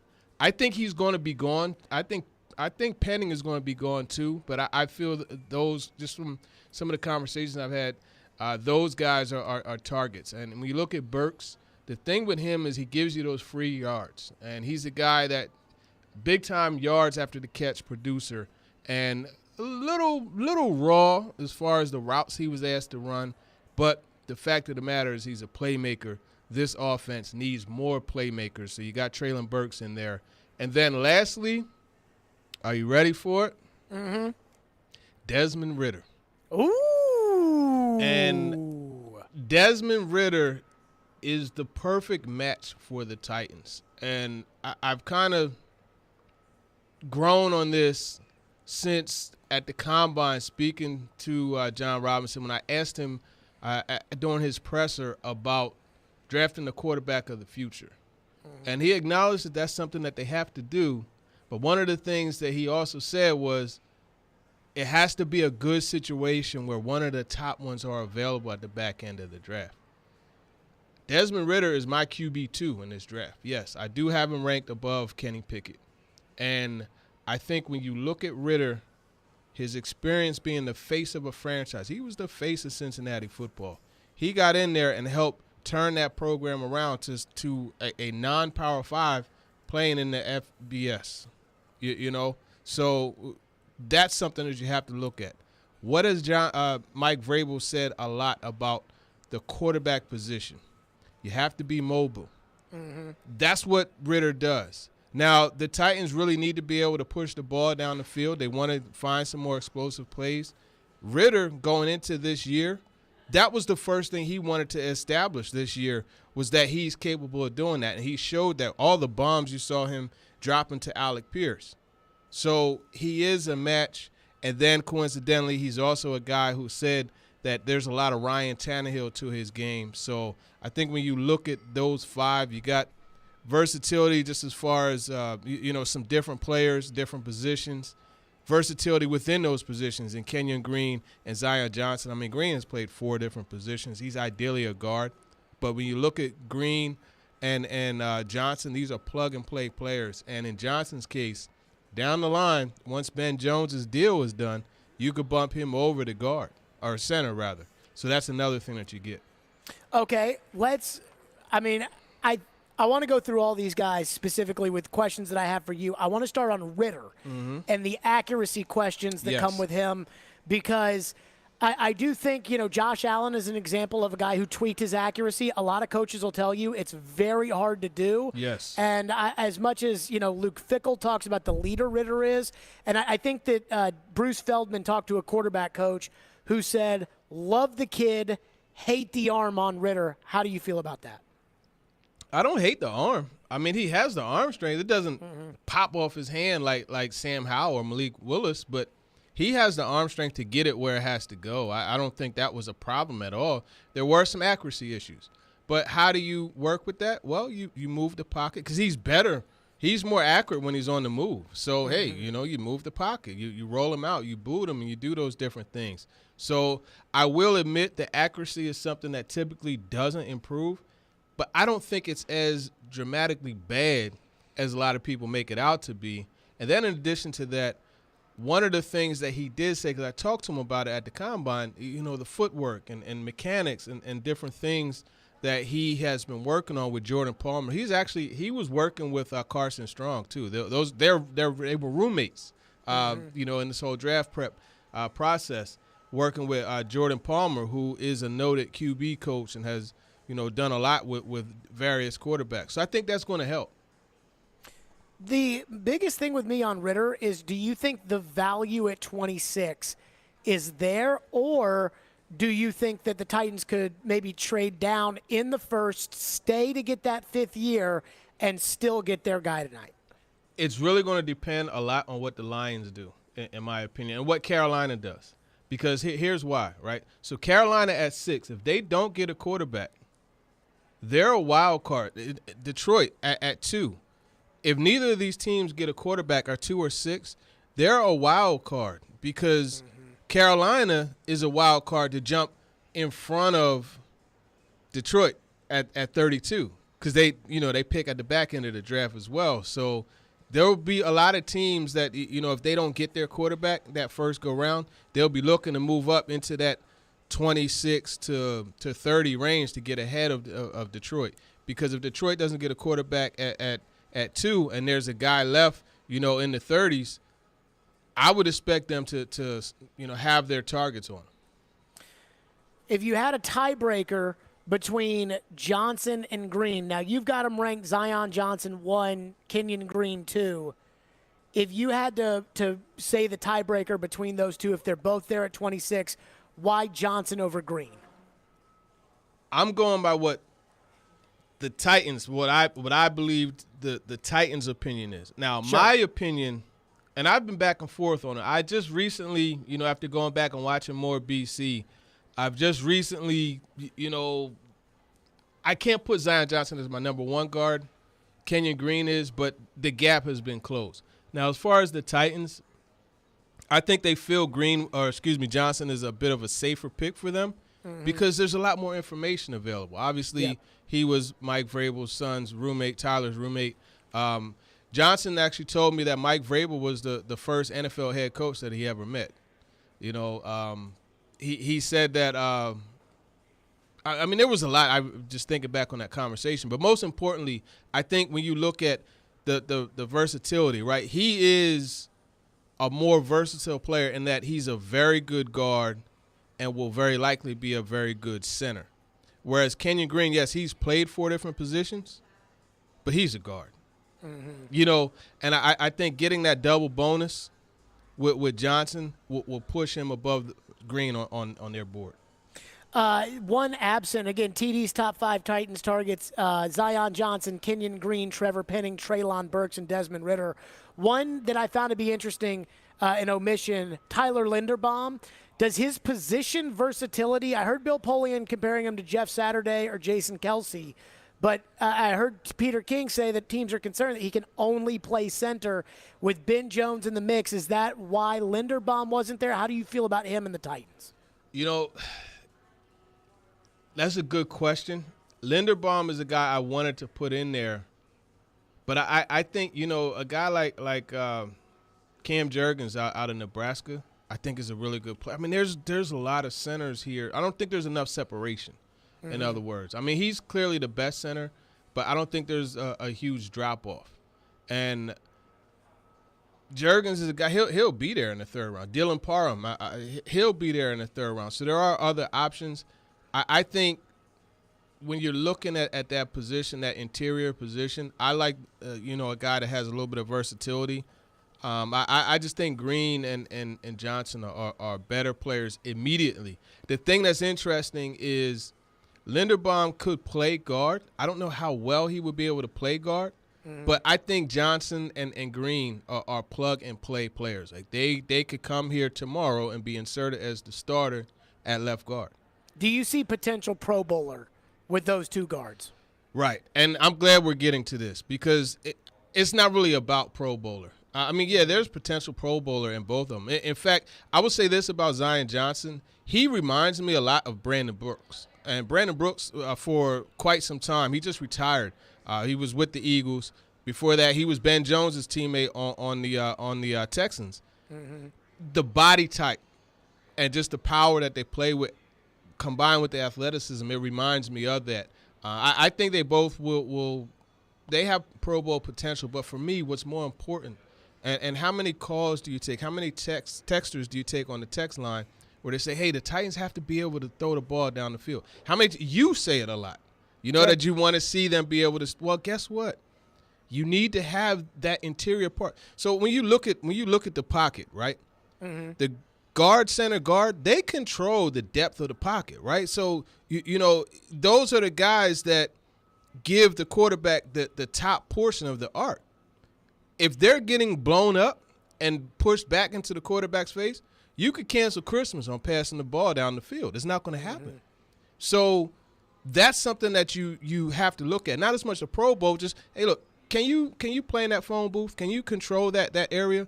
And these guys could do that, especially Johnson now. He hasn't given up a sack or a pressure all season in 2021. So it gives you that. So now Ryan Tannehill could step up in the pocket, push the ball down the field. He doesn't have to be concerned about, and his throws could be more accurate because he could really follow through on his throws because he doesn't have to be worried about hitting his hand on the guard or center or guard's helmet that's being pushed back into him. That's why keeping that pocket secure on the interior is so important. There you go. TD's top 5 Titans targets entering the first round tonight. Zion Johnson, Boston College. Kenyon Green, Texas A&M. Trevor Penning, Northern Iowa. Treylon Burks, Arkansas, and Desmond Ridder, Cincinnati. Get your questions in for TD, 615-737-1025. Now, this draft is a little bit of a wild card right now. We don't even know who's technically going to go number 1. So what would be a good break for the Titans tonight as far as the round is concerned? What would be a bad break? We'll get TD's thoughts on that coming up next. Join ESPN 1025 The Game for the Music City Celebrity Golf Tournament, benefiting Folds of Honor on May 16th at Hermitage Golf Course. Put your team together and come play with athletes, musicians, and other local celebrities. Sign up at thegamenashville.com/golf. Here they come, turn 4. Hey, it's Chase McCabe. Join me for Chasing Checkers every Sunday morning at 8 as we talk all the big stories in NASCAR, IndyCar, and the motor racing world. We'll also talk to some of the big names in the sport. It's Chasing Checkers, presented by Apple Collision Centers and the Nashville Fairgrounds Speedway on ESPN 1025 The Game and the Game Nashville app. Getting enough sides so you don't have to share? That's finger licking good. Order the KFC Side Lovers meal today and get 3 large KFC sides served with 8 pieces of tenders or fried chicken. Prices of participation may vary. Gary Ashton here. I love hearing people say, don't sell without the intel, because it means they're really embracing our message. Now's a great time to sell your home in Nashville, but you need the intel only the Gary Ashton team can provide. Intel that helps you sell your home without any staging or showings. Intel to find your next home so you can sell your current one while the market's hot. Intel to win the buyer battle and cash in on your home equity now. Let everyone else get the same information and compete for the same properties, while you get the intel edge with the Gary Ashton team, the official real estate team for your Tennessee Titans. And if you're looking for a great career, join our team. We added 65 new agents last year, and we want you to join us this year. Remember, don't sell without the intel. And if you're looking for a great career, the Gary Ashton team wants you in 2022. Call 615-301-1650 or visit GaryAshton.com today. Family Leisure invites you to vacation at home with your family with a new spa, pool, patio furniture, or wood play gym this summer. I really want a spa. Family Leisure has 40 spas on display from 3 of the biggest brand names: Artesian, Best Spas, and American Select. Prices starting as low as $29.99. What about above ground pools? Family Leisure has hundreds of pools in stock and on sale. Guaranteed installation before Memorial Day, starting as low as $29.99. Install. Wow, that's great. If you're looking at a spa, I want some new patio furniture. Family Leisure has patio furniture from all the big brand names like Hanneman, Woodard, Jensen, and Apricity. There's more than 100 sets on display to choose from with free delivery. That sounds good to me too. And maybe a new Sabre infrared grill to go with it. We really should look at the wood play gym for the kids. Family Leisure has the Diamond Point swing set on sale at only $24.99 installed. It's Family Leisure's Vacation at Home sale going on now at both huge locations, Franklin and Antioch. Celebrating mothers everywhere, Electronic Express has what you need to make this the best Mother's Day yet. Spoil mom with brands like Zwilling, KitchenAid, Samsung, LG, Dyson, and more. We've also got huge savings in every department: computers, home theater, housewares, smart home furniture, and more. Plus, save up to 40% on all appliances with up to 36 months free financing. Shop in-store or online with free express delivery on most items. Shop spring savings at Electronic Express. We make it happen. Spirited Hive. Come see what all the buzz is about at Spirited Hive on Instagram. The metal tour of the year. Megadeth, Lamb of God, with special guests Trivium and In Flames. Friday, May 6th, Bridgestone Arena. 4 of metal's biggest artists share the stage for one epic night. This is a buck-up. On sale now. Buy tickets at livenation.com. Megadeth, Lamb of God, with special guests Trivium and In Flames. Interact with Stillman and Company. Call or text the show at 615-737-1025. Driven by WilsonCountyHyundai.com. Live at Third and Home, where we've got the draft show coming up in less than 2 hours. TD will be with us. Chris Sanders will be with us. Derek Mason will be with us. And we will get rocking and rolling. Hey, the ESPN 1025 The Game is Nashville's official home of NASCAR. Tune in this Sunday at 1 o'clock for the Dryden 400 at Dover International Speedway. NASCAR on 1025 The Game, presented by Nashville Super Speedway and Nashville Fairgrounds Speedway. Also, get set for the race with Chasing Checkers every Sunday at 8 o'clock on 1025 The Game. The TD Power Hour, TD's top 5 Titans targets for tonight. Number 1, Zion Johnson, the guard out of Boston College. Number 2, Kenyon Green, the guard out of Texas A&M. Trevor Penning. Number 3, the tackle out of Northern Iowa. Number 4, Treylon Burks, wide receiver out of Arkansas. And number 5, Desmond Ridder, quarterback out of Cincinnati. TD, this draft, we don't even know who's going to be picked number 1 overall tonight.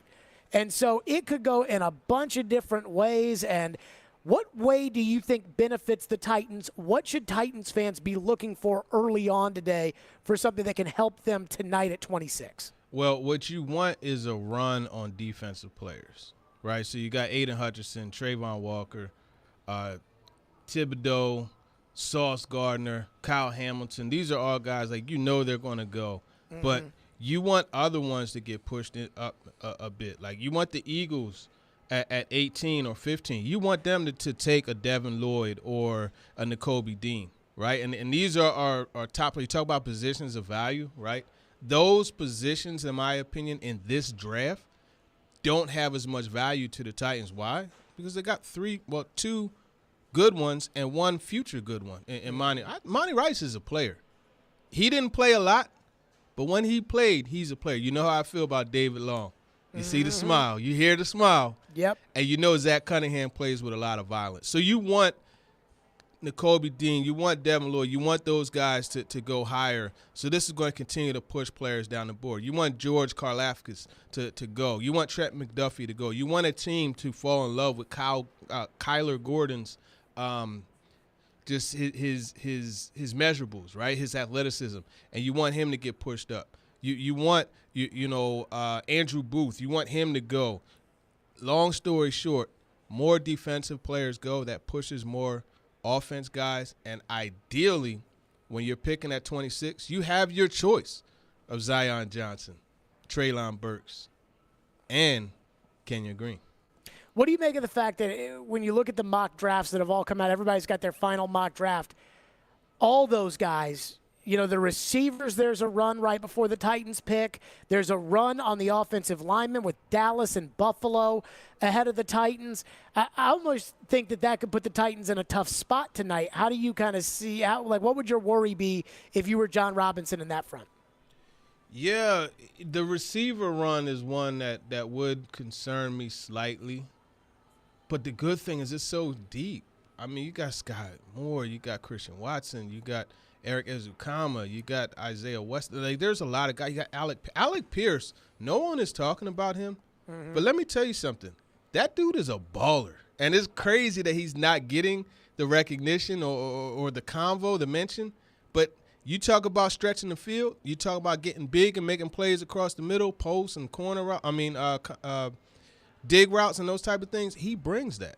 So I think really, the thing to be concerned about is the interior part of it. Mm-hmm. You look at the Ravens. They're going to be a key. They need guard. They need center. But if Jordan Davis is sitting there, they'll probably take Jordan Davis. Who he's 15th on my board. So he's right there. The Ravens pick on number 14. So that's something to look at, right? Because if they take Jordan Davis, that pushes another interior guy down to you. So there's going to be some options for them. You just want to be concerned about that run on interior guys. Because those three, Linderbaum, Green, and Johnson, you want those guys to be on the board for you. What do you think of the way the receivers are shaking out? I know you've got Treylon Burks on the list. I would agree, or I would say I don't think the Titans have any chance at Garrett Wilson, Drake London, Jamison Williams, Chris Olave. That it would be, Jahan Dotson. We've seen a lot of people that have mocked Jahan Dotson to the Titans. We're starting to hear a little bit from people that are talking about George Pickett from George Pickens, from Georgia. Yeah. Those other receivers. So you got your top receivers we know the Titans don't have a chance on. Then there's Dotson and Burks and that group, and then maybe a third group behind it. How do you feel about maybe that third group and Dotson at receiver? I originally had Dotson. He was when I first projected a pick for the Titans at 26, Dotson was the one. But then as I continued to think about it, I said, well, they typically go for the bigger guys. Now, Dotson, he's a guy that plays above the rim, right? He plays bigger than his size. Mm-hmm. Very similar to how Brandon Cooks is, where, they're not the biggest guy, but they have a high catch radius. I just don't think he's someone that they could pick. And then also, if they're going to get a guy with that size, they're going to get him more specifically for slots. So that's where Wan'Dale Robinson comes into play. That's where, a bunch. There's a bunch of guys. We could get into all that. But I think you look at the other guys in that area, Pickens is probably, to me, he's the most proven out of that third group, right? Because you match the size to the skill and the production that he's had at Georgia. He's a number one receiver, but the whole thing with him is just to make sure that he could not do dumb bleep to hurt the team. That's the problem. Absolutely. It's so funny. I was reading around. There's two injured players in this draft, Jamison Williams and David Ojabo. I don't think people are worried about Jamison Williams. If Jamison Williams is there at 26, I don't think there's any question the Titans are taking him, and I don't think there's going to be any question if he's going to be there. I don't think he's going to be there. Yeah. What about Ojabo? where does the Achilles put him? We know the Titans have players on defense, but John Robinson has shown us if he loves a player, he will take him even if he's already got players there. What do you think of the Ojabo injury and how that could affect the Titans? Not at 26. I wouldn't do it. I wouldn't do it. And there's a couple reasons for me, right? I mean, he's a traitsy guy. And we're talking about 1 year of production, a very good year, opposite of Aiden Hutchinson. Traits-wise, he's probably Hutchinson, he had an awesome combine. So let me pump the brakes on that.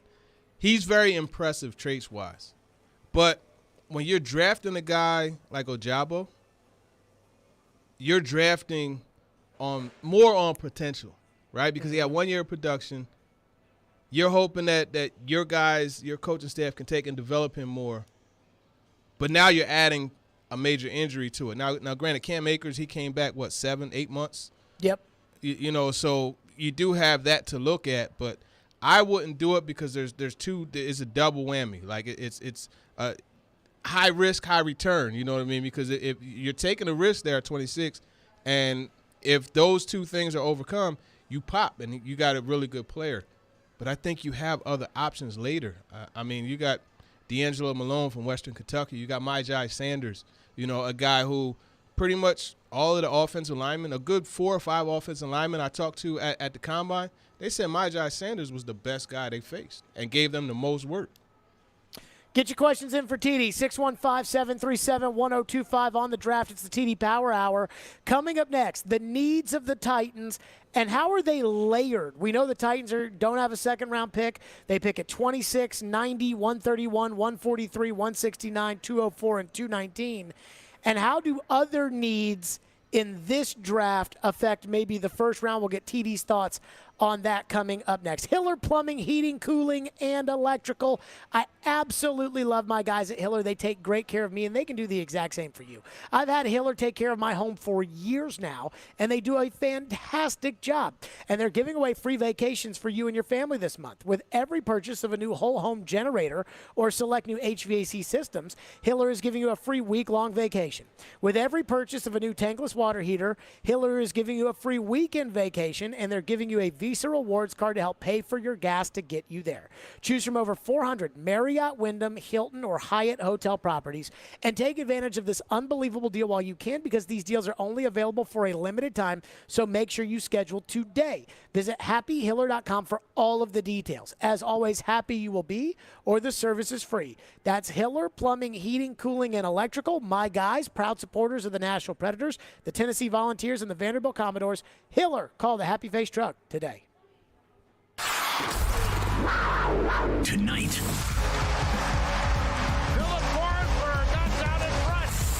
The Predators hit the road to take on the Colorado Avalanche. Pre-game at 7. Face-off at 8. On Smashville's best sports talk. ESPN. 102.5 and 106.3 The Game. And the Game Nashville app.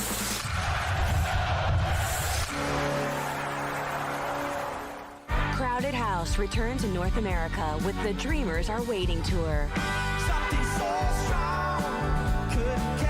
Featuring all the hits from their iconic career, plus music from the new album Dreamers Are Waiting. Don't miss Crowded House Live, September 18th at Ryman Auditorium. On sale this Friday, 10 a.m. Buy tickets online at ryman.com. Hey, it's Mike from Newton Ford South. It's springtime, and I'm going on a limb here. I'm just going to say it.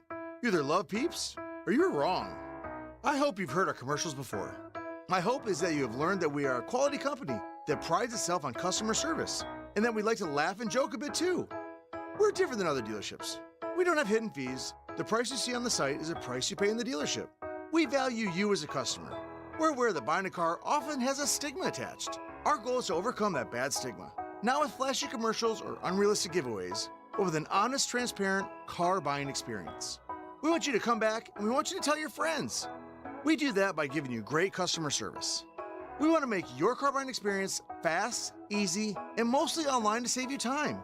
That's why we have Newton Fast Pass. You can work your deal and numbers online and work the deal to fit your budget.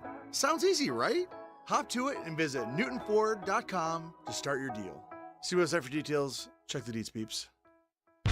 Introducing the first Nashville location of Mayweather Boxing and Fitness in Midtown. Perfect for all fitness levels. Join a community that will help every person unleash their inner champ with fun, effective, and empowering group boxing circuit workouts. Become a founding member today. Stop by the brand new studio in Midtown at 2041 Broadway, Suite C, or call 629-206-9092 to join the family exclusive. Pre-opening rates now available. Mayweather Boxing and Fitness, the gold standard in boxing fitness.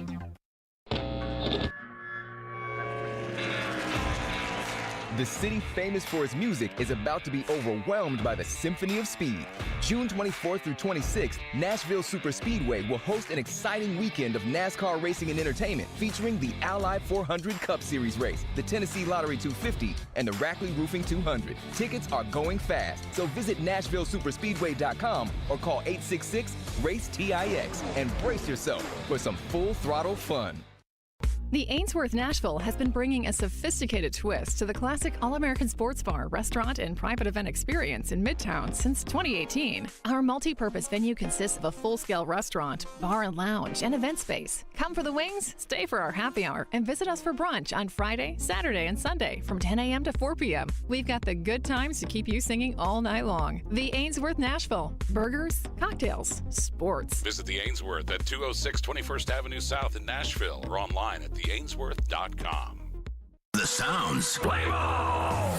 Out at second base! A tremendous throw by Bryce Terang. The Nashville Sounds are back on the road to take on the St. Paul Saints.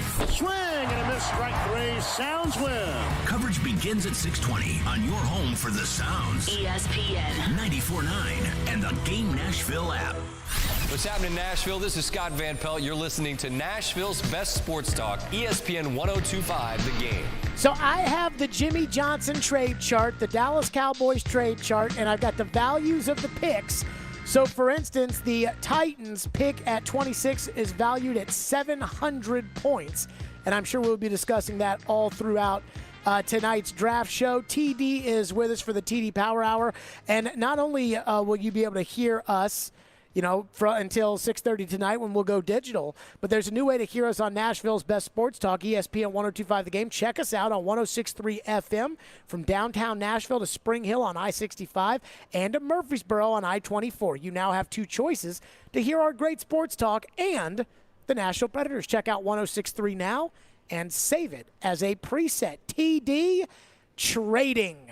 You know I love trading out. I don't know why I love trading down, but I love it. John Robinson hit it out of the park his first year with a trade out with the Rams, and it netted the Titans Jack Conklin and Jonnu Smith and, of course, Derrick Henry. So, tonight with the 26th pick, we don't know what the quarterback situation is going to be. We don't know what the edge rusher situation is going to be.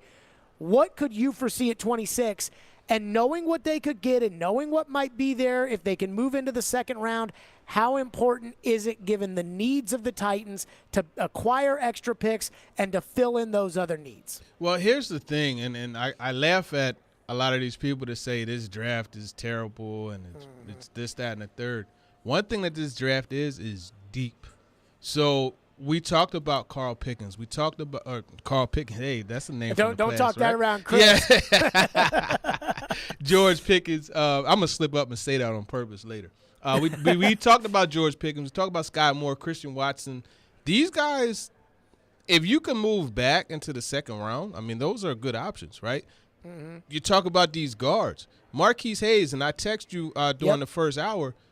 The league is a lot higher on Marquise Hayes than a lot of these draft nicks and media people are. I happen to be high on him too. But now, like that's a depth. Long story short, if you could move back and acquire more picks, there's a lot more players that you could get. And this team, the way that they're built, they could absorb 7 to 8 players into the team, onto the roster.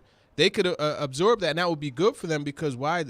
Cap issues, right? They need to find ways to get talent but get cheaper as well. And I think moving back, getting extra picks, especially on day 2, would be perfect for them. TD, give me your needs. We know the first round, we're talking about guard and tackle and quarterback, but there are other needs, not just in the short term, but in the long term for the Titans, and how these will be layered throughout the entire draft. Yeah, I think when you look at first round needs in my opinion, guard, or I'll just say interior offensive lineman. I'll say tackle. That's where Trevor Penning comes in. I believe receiver is a need, and I get that you have two. Well, one already highly paid and one soon to be highly paid guy. Soon to be higher paid. Yeah, he's about to get banked. But you need three receivers in this day and age. Like, you need three. Just like on the other side of the ball, you need three corners. So I think receiver is a need here. I'm not saying, it's Traylon Burks or bust, because you could get other players later, but it is something you want to consider. So you have those three positions. I think those are the three most important ones in the first round. Unless a tight end is a Kyle Pitts or Vernon Davis type, you really don't use a first-round pick on them. But tight end is a need as well. What do you think of the tight ends in this class? Because I've got Dane Brugler's grades in front of me. He has Trey McBride not only as like a second-round grade, but also like a second, third-ish round grade. And then Greg Dulcich, Jeremy Ruckert out of Ohio State. We know how you feel about Jelani Woods, TD. What do you think of the depth of the tight ends in this draft? Because we know that it doesn't, to your point, doesn't feel like there's any star power at that position in this draft. Well, see, that's the thing. There is star power. But, I mean, it's not the high-end star power that Kyle Pitts was last year. Right. There's star power. I think you look at, Trey McBride is a complete tight end. I mean, this guy he does everything that you want, and he was the feature part of the passing game at Colorado State. There is a concern, 90 receptions, 1 touchdown. I asked him about that at the Combine. And, he said that a lot of times he was double teamed in the red zone, and they did a lot of running the football, down in the low red zone. So that, cut into his opportunities. But he's still a player. I think this does have star power. I think Greg Dulcich is a star.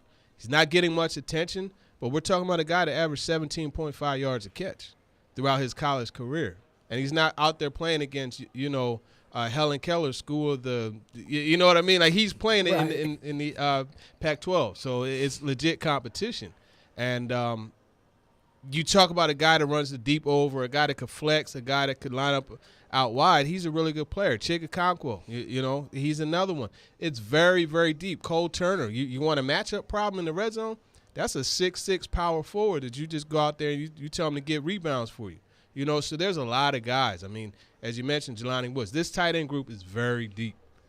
One name that Peter King said that he has heard over and over again from teams in the first round, and remember that it's just as much misinformation season as it is information season, but one name he keeps hearing is Lewis Seen, the safety out of Georgia. Dane Brugler's got him ranked as the 33rd best player. Look, Amani Hooker is a really good player and probably doesn't get his due nationally. I think he's not Byard's level of ball hawk, but I think he's maybe a step behind. I just don't know if there's going to be money to pay two safeties between Byard and Hooker, who will be a free agent at the end of the year. Is Lewis Seen the kind of guy who could be enough of an impact player to justify drafting with the 26th pick? Yeah, he is.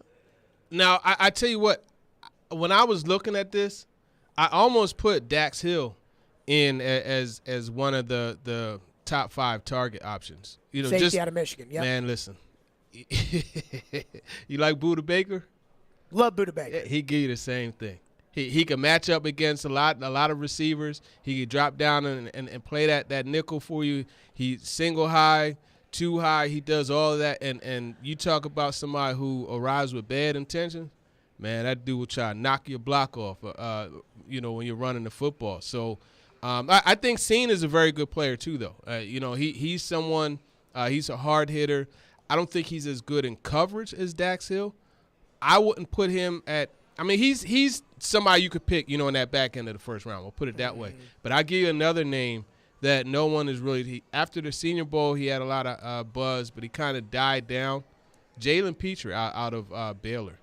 He's another one that could play in the box. He could play single high. He could cover. Ball skills extraordinaire. He will tackle. So that's another one. Maybe not in the first round, but again, you talk about that day 2 option, ideal pick. TD is with us for the TD Power Hour. 615-737-1025 is the phone number.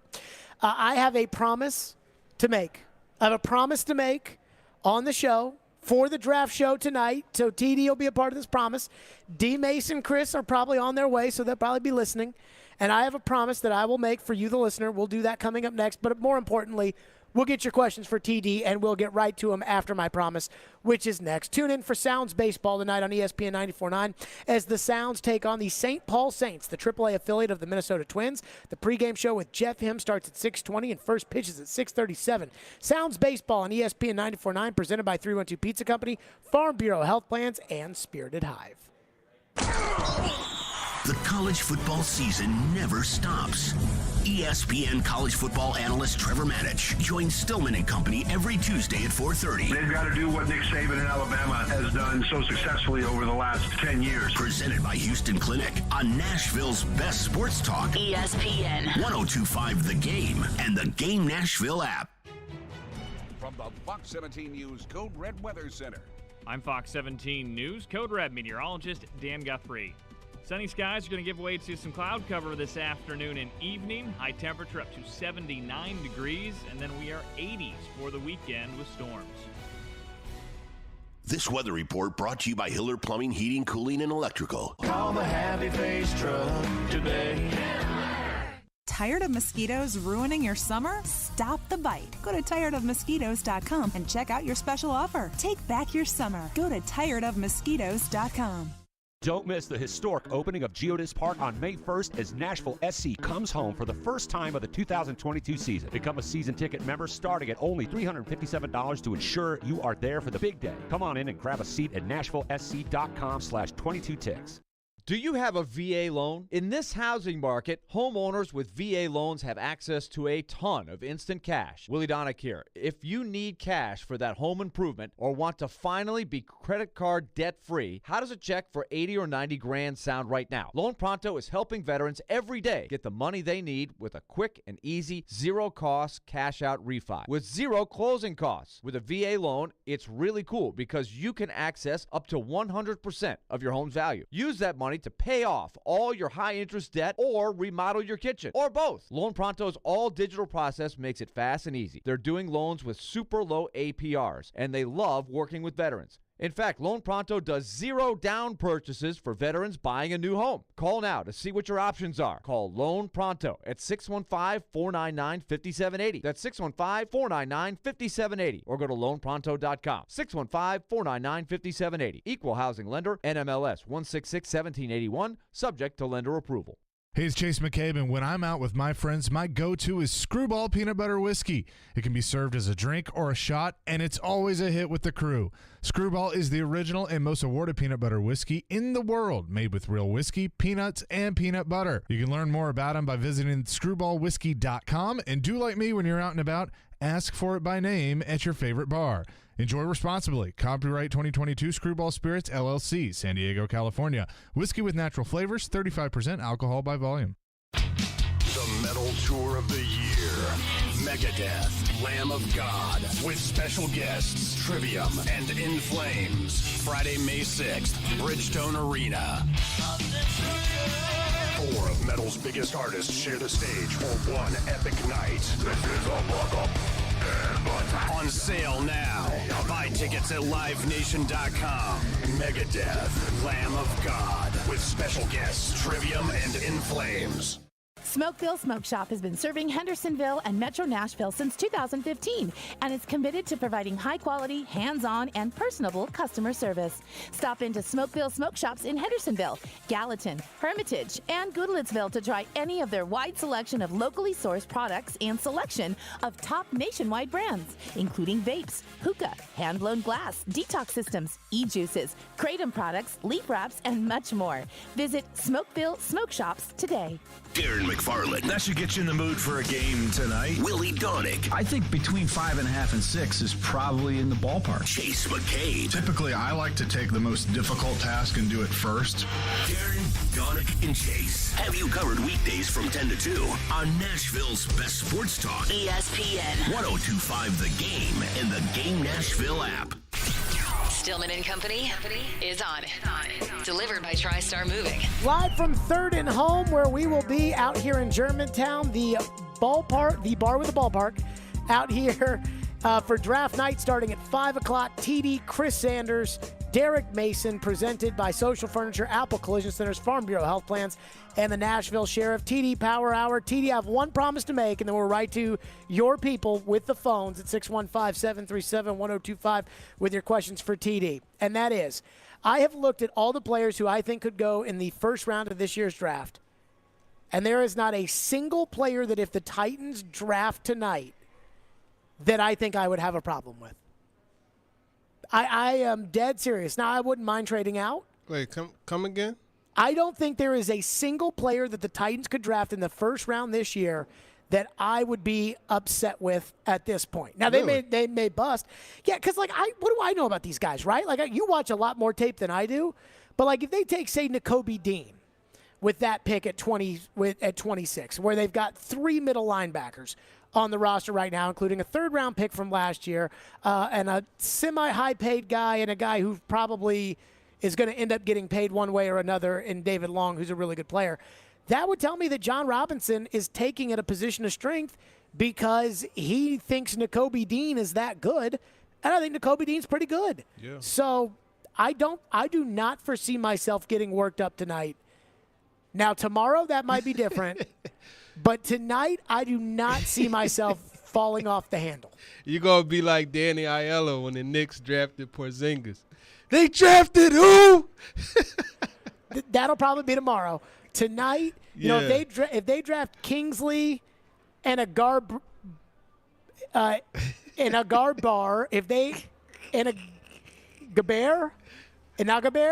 whatever. Kingsley Inagabear out of South Carolina. If they draft him 26, I might lose my mind. But I don't think that's going to happen. So there you go. Let's get to your phone calls for TD. 615-737-1025. Our phone lines are driven by WilsonCountyHonda.com. What do we have, Caroline? Andrew texts in and says, TD, if Zion Johnson, Kenyon Green, and Desmond Ridder were all available at 26, who would be your pick? Oh, Lord have mercy. You trying to get the Tannehill hive on my on my timeline. Honestly, I believe in the importance of sealing that interior part of the pocket. I think Zion Johnson is a better pass protector than Kenyon Green, so I would go Zion Johnson. Now, in my NFL Nation mock draft that I did, I selected Kenyon Green, but Johnson was gone. Ridder was on the board. I started to, mess with some people and pick them, but I went with Green. But I think if they're all there, Johnson would be the pick. TD, as someone who hosts a radio show and has 4 hours to fill every day, I would have appreciated if you had thought of me when making that pick, and then you could have picked Desmond Ridder, and then we probably would have gotten an hour and a half out of it yesterday. So I just want you to know. Talk to Chase, man. Bump that payment up. I'll do it next year. There you go. Keith is up next, 615-737-1025. Keith, you're on with TD. Hey, guys. Hope y'all are doing well. If the Jets were to offer you their 30, they've got 2 picks in the 30s for that number 26 pick, would you do it? Diggity darn right. I know it. That's what I would love to see happen. Yeah. Thank you for the call, Keith. Keith, that's a really good proposition. I could definitely get down with that. Those 2 picks in the 30s. Now, guess what? You could get a Sky Moore, then you could turn around and you could, Sam Howell. You know what I mean? Because you manufacture 2 extra picks. That's ideal, and that's what I'm talking about when I say get that extra value. I just don't think, as far as the draft chart's concerned, I mean, I don't know what the 2 Jet picks are, but the difference between 26 and whatever that first Jets pick is not worth another second-round pick. If anything, it's probably worth a 4th-round pick. Yeah, so you're looking at 35 and 36. The value would be 1 extra year of team control for the Jets, but for the Titans, again, you could afford to add more players, because even though your roster's stocked, there are going to be some players that you're not going to be retained, like Amani Hooker possibly, like David Long. Hopefully they get both of them, but, you know.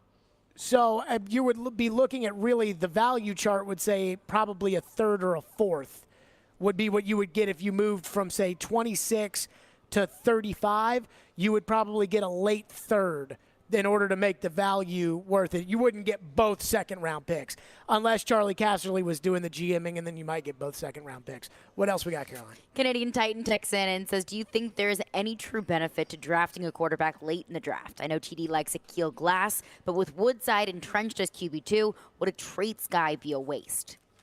You know, Canadian Titan, he follows along, man. I like him. But yeah, Akil Glass is a very good player. Actually, ESPN, they had a show, their draft special last night, and RG3 has said that Akil Glass was the quarterback, his quarterback sleeper. I think there is benefit to that because, you know,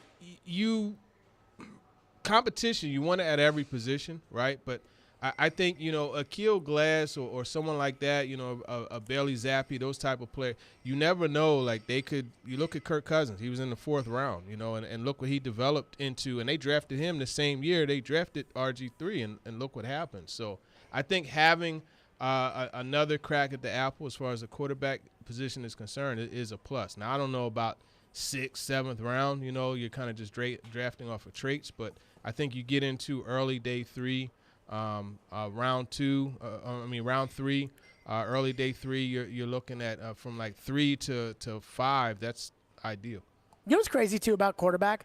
We've never seen John Robinson draft a high-end quarterback. We don't even know what he likes. Yeah. I mean, we know they like mobile guys. We know they like clean guys that love ball, and that's pretty much it, you know. So I think Desmond Ridder is what they like, you know. Well, like the guy who puts the team first, John Robinson. What else we got here? Joe from Maryland texts in and says, if they draft a guard, does that mean Radens moves to tackle? If they draft a tackle, does that mean Radens is their guard? I would assume so.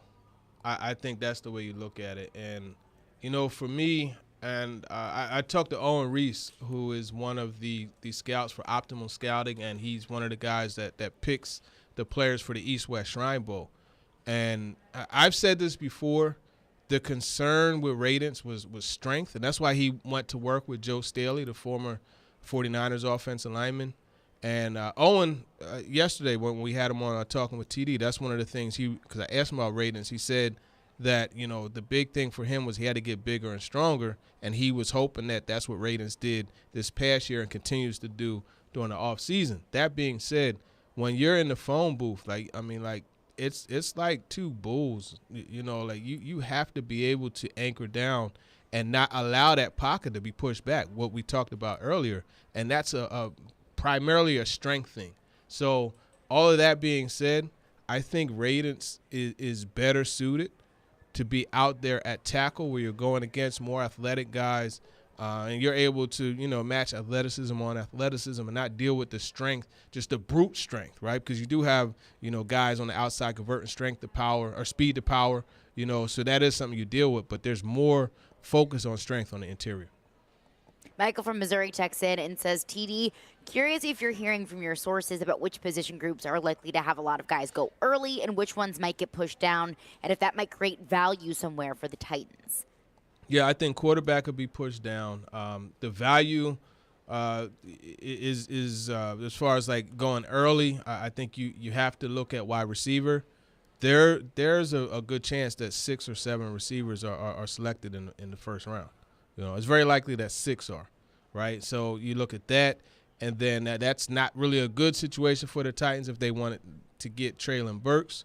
Pass rusher is another position that is first round deep, but after that there's a drop off. So, you know, those are some of the positions. Offensive line, the tackle group is you know, there should be a run on them. They'll go early. Charles Cross, you know, you look at some of these teams, you know, like the Giants with their second pick. That's a good option. So that's the way I look at that. Rob texts in and says, what are the odds AJ gets upset if a wide receiver is taken in the first round? I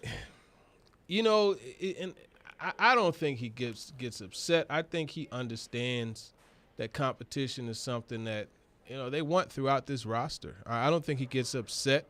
I think he just, continues to go about his business, and his focus is on his deal. And them drafting a receiver in the first round, I don't think that would have too much bearing on what the Titans are going to do with A.J. Brown. I think that deal will be done, and I don't think Titans fans should really have a concern about that. TD, you will be with us tonight in just a little bit over an hour for the draft show. I already see Chris Sanders. I think he's trying to figure out how to work the parking machine over there. It is pretty complicated. I have noticed Chris, for the last 5 minutes over there. So we got Chris Sanders in the house. D. Mace will be in the house as well. TD, looking forward to it. We'll talk to you in just over an hour. Yes, sir. Let's go. It's draft day, baby. Yep, Teron Davenport with us. Again, his top 5 Titan targets for the night. Number 1, Zion Johnson. Number 2, Kenyon Green, both offensive linemen. Trevor Penning, a tackle from Northern Iowa. 4, Treylon Burks, Arkansas. And number 5, the curveball, Desmond Ridder, Cincinnati. There you go. Coming up next, there is a new popular player that is being mocked to the Titans with the 26th pick. This came out of nowhere. What do we make of it? We'll get to that next. Plus, Peter King has a theory about John Robinson that I do think is a little interesting. We'll get to that coming up next right here, Stillman & Company, live from 3rd and Home, Nashville's Bar with a Ballpark, where the draft show will be going on tonight. It's Stillman & Company, delivered by TriStar Moving on ESPN 102.5 The Game. The voice of reason. 274 yards, 2 interceptions, 0 touchdowns. You're not going to win a game that way. The voice of the fan. I'm tired of let's just give it to a quarterback. The voice of Nashville sports is your home of Nashville's best sports talk. ESPN 102.5 The Game and the Game Nashville app. ElectronicExpress.com. We make it happen. Parman Tractor and Equipment is your one-stop tractor and equipment solution, and Middle Tennessee's Link Belt and Takeuchi dealer. Rent or purchase a track loader, mini excavator, large excavators for your job site, or something in between. Parman is now hiring and seeking qualified candidates for construction equipment truck drivers, service technicians, and more. Apply at ParmanTractor.com or call 615-865-7800. Come be an employee owner with the Parman team, your Middle Tennessee Link Belt and Takeuchi dealer. Hi guys, it's Andrew with Hillside Medical Clinic. Is erectile dysfunction damaging your relationship? Are you sick of the pill and all the side effects? Well, welcome to the future. We have a major medical breakthrough. Hillside Medical Clinic uses the most advanced form of wave therapy. Backed by 60 clinical studies, our technology uses pressure waves to repair and open up blood vessels. We've helped countless men get rid of their ED. But what is the true end result? Their relationship, even their lives, improve drastically. If you're ready to regain your love life, call us right now, and not only will the assessment and ultrasound be free, we'll also give you a gift that produces immediate results in the bedroom. It almost never fails. This is worth $550, and it's free to callers right now. 615-576-5000. That's 615-576-5000. Put a stop to your erectile dysfunction and experience what I call the happiness ripple effect. Call Hillside Medical Clinic now, 615-576-5000. This segment of ESPN 102.5 The Game is brought to you by Train Heating and Cooling Systems. Tested, retested, engineered, and re-engineered to keep up with you. We run together. Visit traininfo.com to find your local independent train dealer. Traininfo.com. It's hard to stop a train.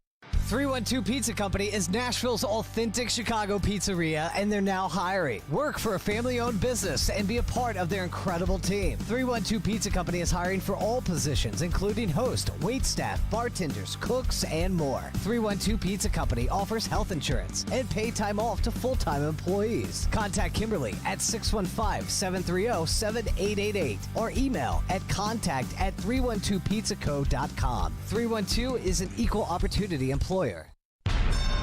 Introducing the first Nashville location of Mayweather Boxing and Fitness in Midtown. Perfect for all fitness levels. Join a community that will help every person unleash their inner champ with fun, effective, and empowering group boxing circuit workouts. Become a founding member today. Stop by the brand new studio in Midtown at 2041 Broadway, Suite C, or call 629-206-9092 to join the family exclusive. Pre-opening rates now available. Mayweather Boxing and Fitness, the gold standard in boxing fitness. Nashville's Anheuser-Busch distributor, Ajax Turner Company, is hiring Class A drivers and driver trainees who will obtain their Class A license through the company's very own driver training and testing program for free. Be home every day and off on weekends while earning competitive wages and receiving benefits like medical and life insurance, paid time off, 401k, and supplemental insurance programs. Apply at ajaxturner.com/career or call 615-280-3904. Anheuser-Busch reminds you to drink responsibly. From the Hillside Medical Game Studios, WPRT-FM Pegram, WPUC HD2 Laverne, broadcasting 97.5 Murfreesboro, 106.3 Williamson County, ESPN 102.5 The Game, and the Game Nashville app. A Cromwell Media Station. Live from the Game Nashville studios, it's Stillman and Company. Delivered by TriStar Moving. TriStar Movers with 5-star service. With Jared Stillman on Nashville's best sports talk. ESPN 102.5 The Game and the Game Nashville app. Stillman and Company is delivered by TriStar Moving, ESPN 102.5 The Game, streaming live on Twitter, Twitch, YouTube, and Facebook Live. Thanks to the law offices of Amanda Gentry, live from the Hillside Medical Game Studios, live from 3rd and Home at Nashville's Bar with the Ballpark, right outside of left field at First Horizon Park. Chris Sanders is already here. TD will be here. Derek Mason will be here. The draft show starts in an hour. Trevor Maddich, ESPN college football analyst, will join us in 30 minutes with his thoughts on the draft. The Titans tonight are on the clock at 26. So, one final run through the mock drafts. Every guru has put out their final mock draft within the last 24 hours. In fact, last night, I followed the NFL on Twitter, and last night it was like 5 minutes until Daniel Jeremiah reveals his final mock draft. Woo! Who does DJ have being mocked? And so everybody put him out today. I remember when the draft was here in 2019, and this was when Mike Golick was still on ESPN, and I was helping out with First Take. And so I was there, whatever, and Golick was there, and Golick was like, oh, Mel just released his final mock, and he'll join us in 10 minutes to talk about it. I'm like, they were treating Mel's final mock like it was the Holy Scripture. It was wild. So here's who they have the Titans drafting with the 26th pick. Mel Kiper Jr., Jahan Dotson out of Penn State. Okay. Dane Brugler, who is the most accurate Titans drafter along with Peter King. Dane Brugler, Jahan Dotson, Penn State. Interesting. Todd McShay, Zion Johnson, Boston College. No surprise there. And then Peter King and Daniel Jeremiah went with Tyler Smith, this tackle out of Tulsa. So there's a guy named Charlie Campbell. Are you familiar with Charlie Campbell? I am vaguely familiar with Charlie Campbell. So Charlie Campbell works for Walter Football, which is a website, whatever. His mock draft. Now, he's not one of these gurus. I mean, I'm sure he is. He's the walterfootball.com, guru, which is not the same as being ESPN's guru. But he is a guru nonetheless. But Charlie, he put out his final mock draft. He had the single most accurate mock draft of the last year, period. So he had the most accurate mock draft, and it wasn't very close either. So he's got his mock draft that's out, his latest, and he's got the Titans now taking Kenyon Green out of Texas A&M, which changed earlier today because earlier today it was also Tyler Smith, the tackle out of Tulsa. So all these people are mocking Tyler Smith out of Tulsa to the Titans. And I'm like, who the hell is Tyler Smith? I know who Jahan Dotson is. I know who Kenyon Green is. I know who Zion Johnson is. I know who the hell is Tyler Smith out of Tulsa.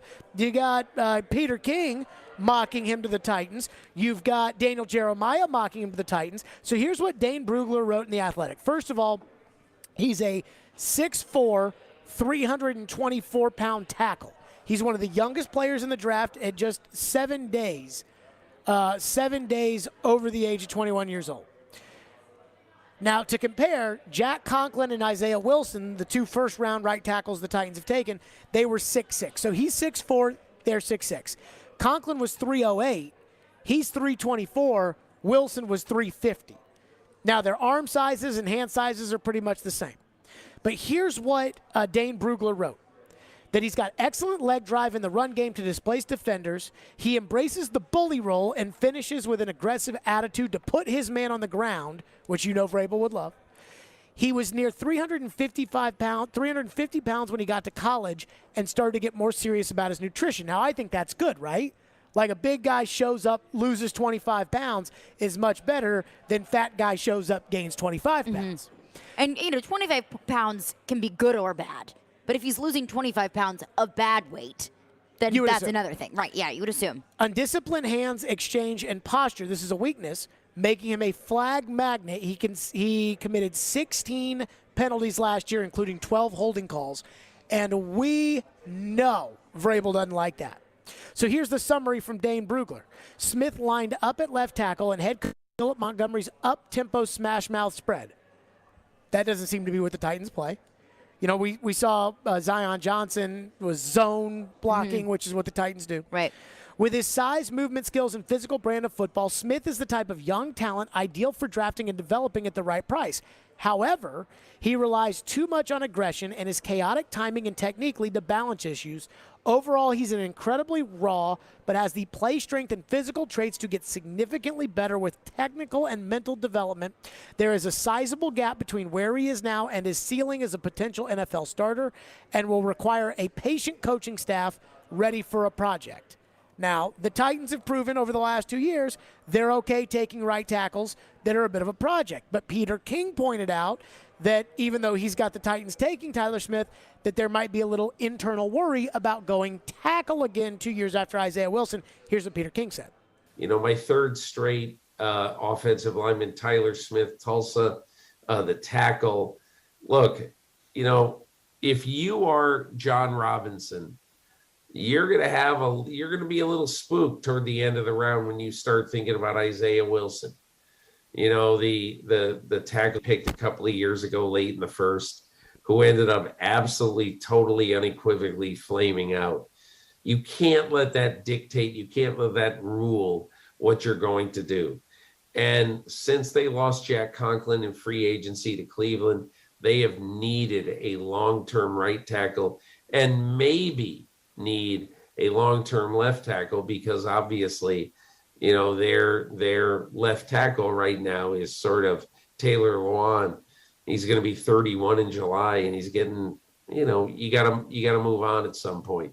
I would agree with that from Peter King, that you got to move on from Lewan at some point, and the sooner is probably closer than later, for when that's going to happen. But this is, again, according to Dane Brugler, this guy is a raw tackle. That is probably not ready yet, very young, very athletic, very strong, but he's undisciplined, and it's going to take time. And as well as I do that there's going to be people that think, oh, young and raw and penalties, and we already took Isaiah Wilson. That was a project. That didn't work out, Jared. I'm not sure I like this. How do we feel about the idea of taking a young, raw tackle if Penning is not there? And obviously the other guys, Neal and Ekwonu, are absolutely not going to be there.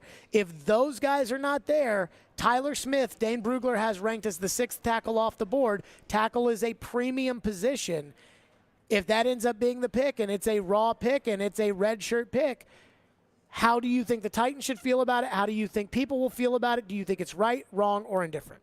Well, I think the idea of, being a little bit apprehensive about drafting a tackle because of Isaiah Wilson, I don't think that's fair. I think we had the same conversation last year. Would the Titans be nervous about drafting Azeez Ojulari in the first round because he came from Georgia? You cannot let those things discourage you from drafting good players. That was a really stupid thing that came up a bunch last year. It was stupid, because how many good players from Georgia are both in the draft this year and in the NFL? You cannot let those things discourage you from drafting good players, because you're going to hit on some picks, you're going to miss on some picks, and sometimes those things aren't correlated at all. But I guess I look at it like, yes, tackle is a premier position. Tackle is a position of need for the Titans. But what is drafting for need? Stupid. Stupid. It's stupid. But, if this guy is the best player on the Titans board available at 26, then you take him. But you don't take him just because he's the best tackle available. If he's, your 32nd best player on the board, you're drafting at 26, you can't take him. Well, here's the red flag. Dane Brugler has him as the 50th player overall. Yeah, I mean, They you can't take a guy take at 26. You can't take the 50th player with the 26th pick. Especially who's going to be a project. Here's the thing that gets me. They've never talked about this, and I know why they've never talked about this, and I probably wouldn't talk about this if I were them. Why did Wilson fail? You know, I think that the tiebreaker in the room between Kenyon Green and Zion Johnson, and it's not fair to Isaiah Wilson, but I do agree with what Peter King said about the Titans being spooked, that they would be spooked with what happened with Isaiah Wilson. And I think they'd be doubly spooked because I don't know what their expectations for Dylan Radins were, but he obviously didn't meet them the first year if he's getting deactivated in the playoff game, if you're taking a guy in the second round. So that would bother me. Like, you know, we talk about how Albert Haynesworth started, how many games he started as a rookie? 3 starts as a rookie, and Steve McNair 2 starts as a rookie, and Keith Bullock 1 start as a rookie. Those guys were active every game. You know, Radins was inactive. And that means that they're sitting there saying, if one of our tackles gets hurt, we'd rather play Kendall Lamb over playing him. If one of our guards gets hurt, we'd rather play Aaron Brewer or Corey Levin over playing him, which is bad. I do wonder if the Titans internally are looking at themselves at the tackle position saying, are we sure we're going to get this one right if we do it? You know, if it's Penning, that's easy. Penning is like the 16th ranked player in the class.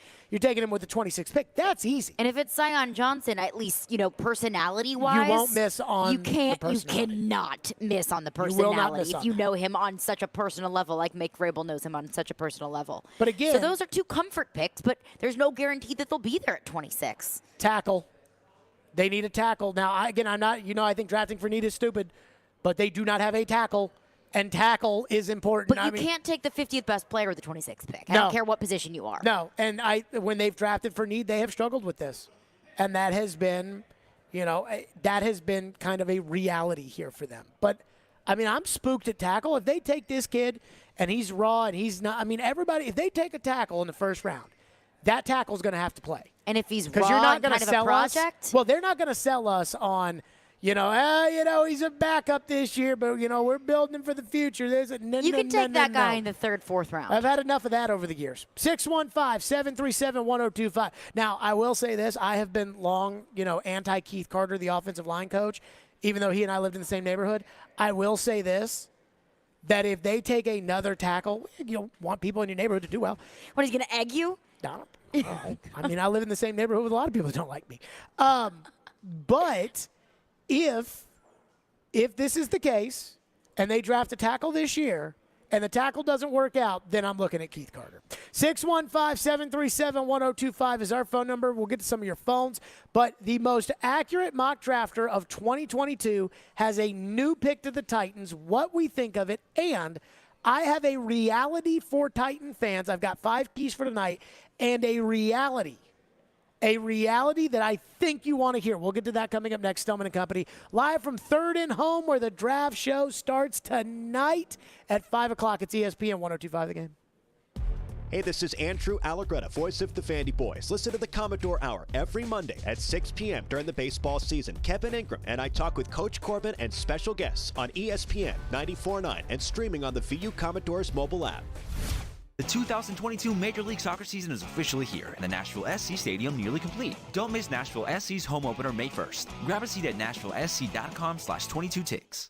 Nothing makes one feel better than the ability to give to someone in need. You have the power to give the most important gift of all, the gift of life, with a donation of your blood. Supplies are desperately low in our area, and your help is needed. Blood Assurance is a nonprofit community blood center that supplies our Middle Tennessee area hospitals. Please find it in your heart to donate. Be someone's hero today. Go to bloodassurance.org to find a location or blood drive near you. That's bloodassurance.org. Give blood, give local, save lives with Blood Assurance.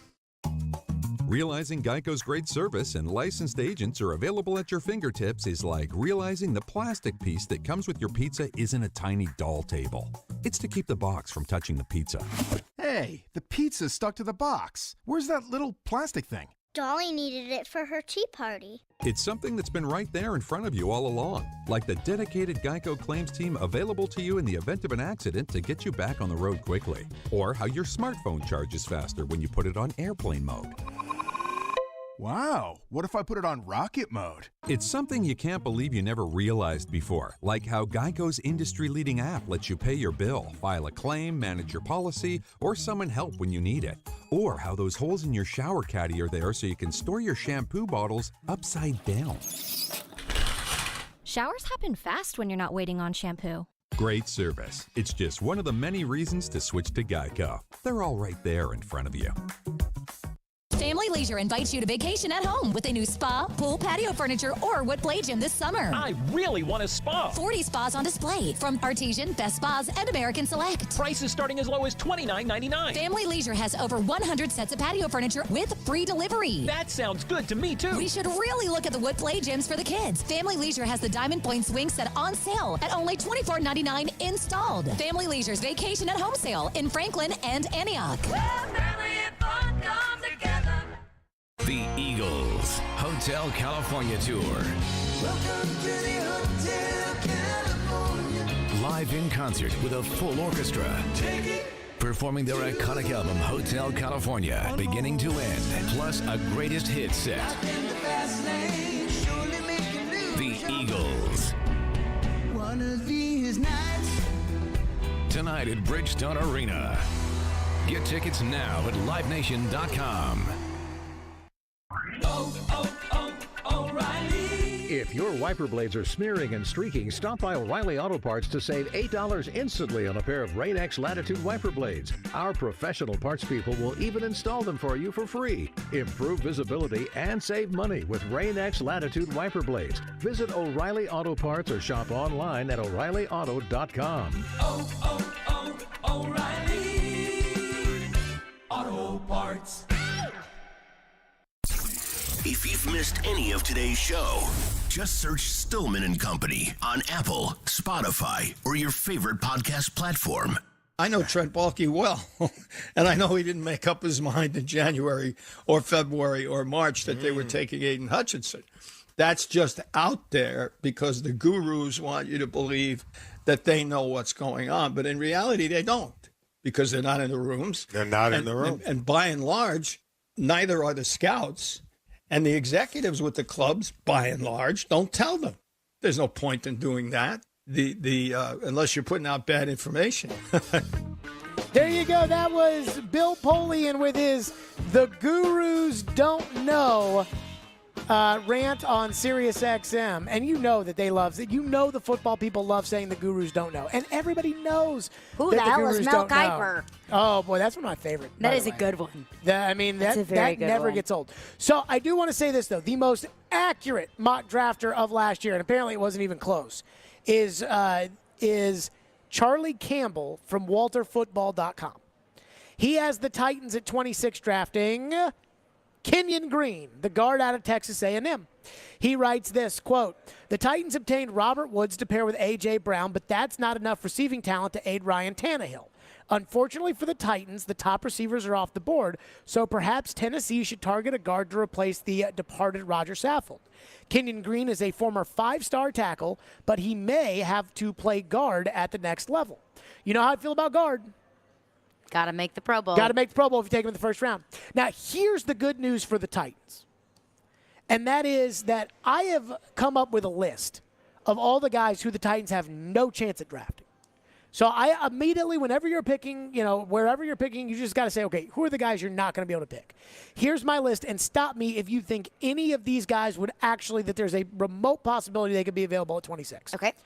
Aiden Hutchinson, Akeem Ekwonu, Evan Neal, Trayvon Walker, Sauce Gardner, Kyle Hamilton, Charles Cross, Kayvon Thibodeau, Devin Lloyd, Garrett Wilson, Jermaine Johnson, Trent McDuffie, Jamison Williams, Derek Stingley, Drake London. Are we for sure Jamison Williams? Oh, there is no shot Jamison Williams is with the Titans. I mean, I don't think so either, but I'm also not ruling out the fact that he could drop. 26? Maybe not 26. Simmons dropped to 19, and there's a world of a difference between 19 and 26.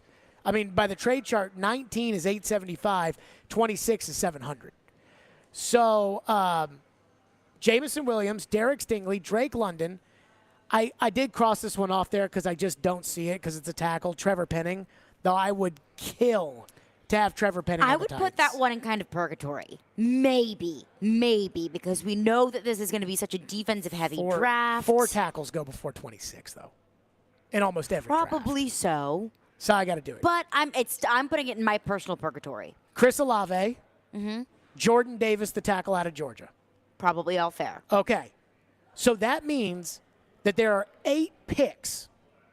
And let's say you're a Titan fan that thinks that receivers should be included in the mix because most people think receivers should be in the mix. And again, I'm just talking about taking the best ball players. That means that you are guaranteed, 8 picks. Zion Johnson, Kenyon Green, Jahan Dotson, Treylon Burks.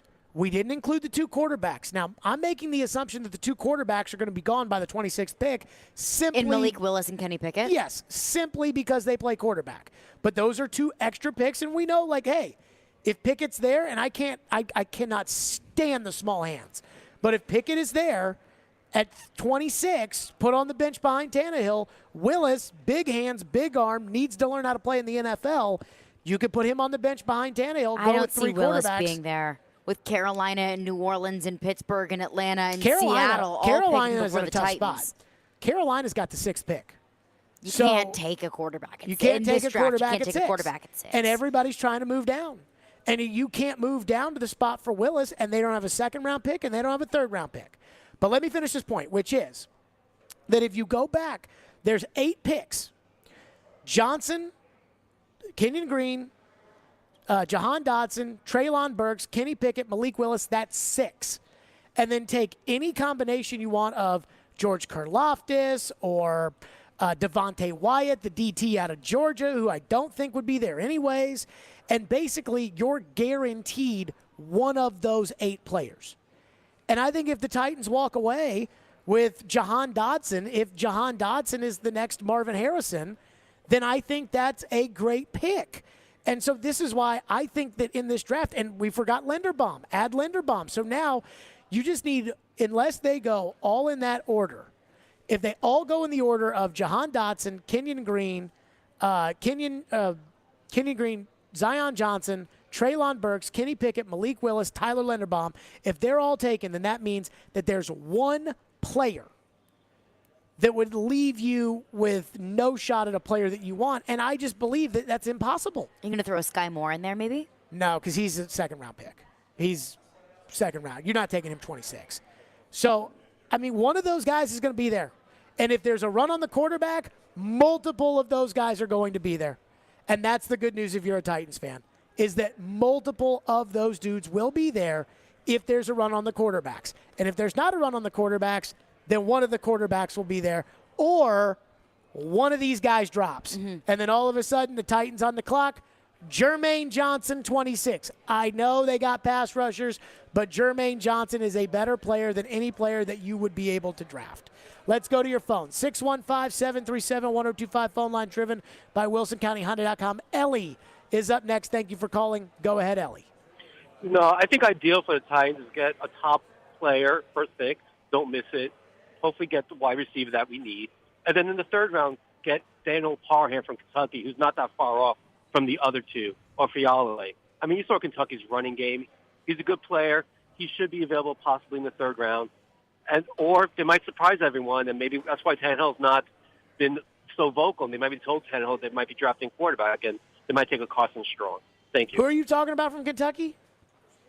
Parham. P-R-H-A-M. Okay, he's from Memphis, but I hear what you're saying. So I appreciate your call. I mean, here's the thing about the draft. If John Robinson, if you shot him up with Truth Serum right now and you said, who are you taking? He doesn't know the answer. He's got a better idea than I do. He's got a better idea than you do.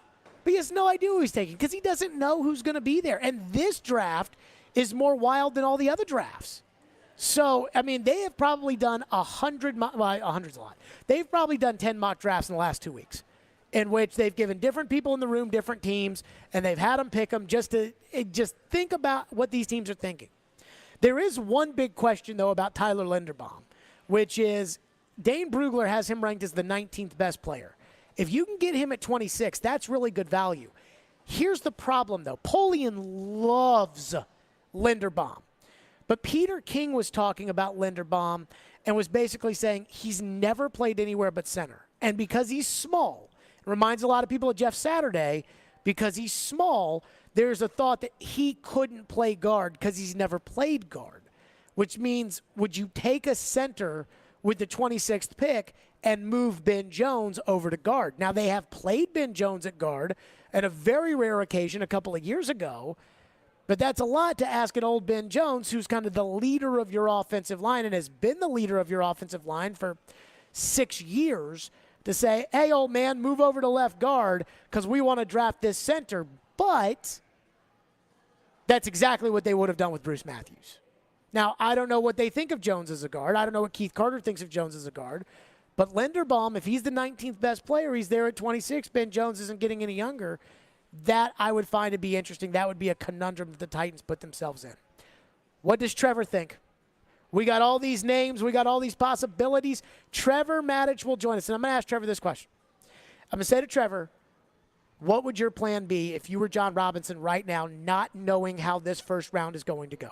We'll get to that with Trevor coming up next. 615-737-1025 is our phone number.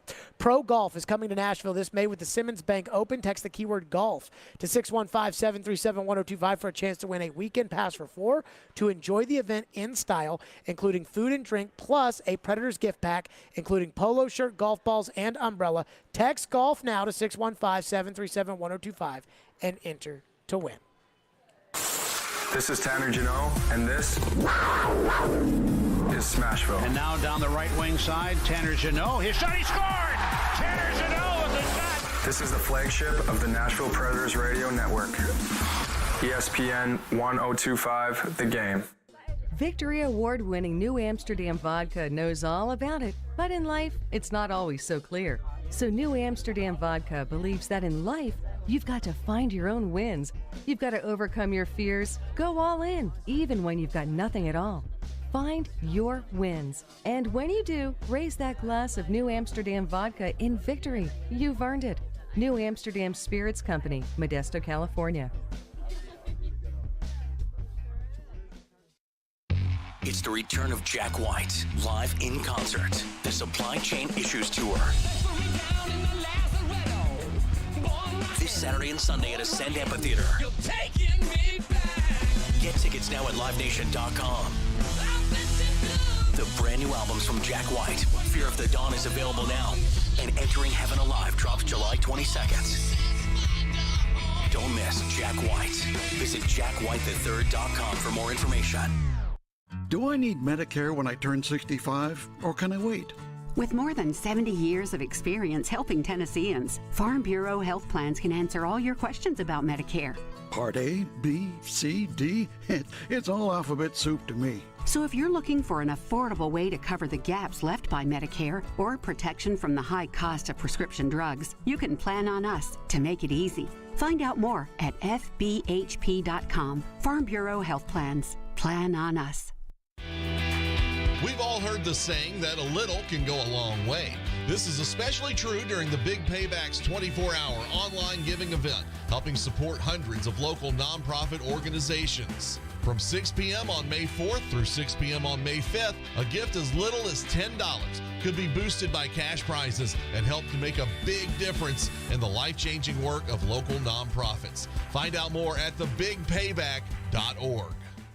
Bring your hive together with Spirited Hive. It's Hive O'Clock. What is Hive O'Clock? It's connecting or celebrating with your hive, a time to be present and create shared memories. At Spirited Hive, we become aficionados discerning what goes best with bourbon, tequila, and vodka in a canned cocktail. Bourbon whiskey with rosemary infused with honey and lemon, tequila ginger infused with honey and lime, or vodka cranberry infused with honey and lime. Available to purchase on reservebar.com or taproom for delivery within the hour. Join us at Spirited Hive on Instagram to see what the buzz is all about. Hey, it's Jared for TriStar Moving. If you're looking to move, you need to give my friends at TriStar Moving a call. At TriStar Moving, you'll get 5-star service throughout the entire process. Everything will be taken care of, from covering your floors, banisters, railings, front door thresholds, furniture, TVs, and more. They took great care of my move and made it as stress-free as possible. If you're looking to move, give TriStar Moving a call, 615-640-1219, or visit them at nashvillemoving.org/radio and get 5% off your entire move. TriStar Moving, my official movers. Cutting the price of your wireless bill feels good. Really good. Actually, it feels great. You should try it out. So cut your bill by switching to Straight Talk Wireless, now offering our $45 Silver Unlimited plan with 5 gigabytes of hotspot and nationwide 5G on America's largest, most dependable networks. The $45 Silver Unlimited plan from Straight Talk. Straight Talk Wireless. No contract, no compromise. A month equals 30 days. See terms and conditions at straighttalk.com. 5G capable device required. Actual availability, coverage, and speed may vary. ESPN's Turon Davenport breaks down the Titans like no other. On the field chemistry, I don't think it's going to be a problem. It's just going to be a process. Catch TD Mondays at 11, Thursdays at 3, and Fridays at 8. Plus, the Talking with TD podcast drops every Wednesday. When you draft players, it's not just for one season, it's for a career. Nashville's best sports talk. ESPN 102.5 The Game and the Game Nashville app. Hey Nashville, this is David Poyle. You're listening to Nashville's best sports talk, ESPN 102.5 The Game. Stillman and Company, we are live at 3rd and Home out here in Germantown, Nashville's bar with a ballpark. We are 30 minutes away from the draft show. We are 2.5 hours away from the opening bell of the NFL draft. Who is going where? We don't even know technically who's going number 1. This could be a wild card draft. We don't know where the quarterbacks are going to go. We have no idea. Trevor Maddich is our ESPN college football analyst presented by Houston Clinic Orthopedics. So, Trevor, I want you to put yourself in John Robinson's shoes. You don't know who's going to be available for the 26th pick. You have a pretty good idea of what route you want to go. What should the John Robinson strategy be for tonight? The John Robinson strategy should be to take the best player available at 26. If players are clustered at different positions, take the best offensive lineman that's in that cluster. If the guys that he really wants go ahead of him, try to find a partner to trade back into the second round. Because this is a draft where there's not a lot of elite, surefire prospects at the top.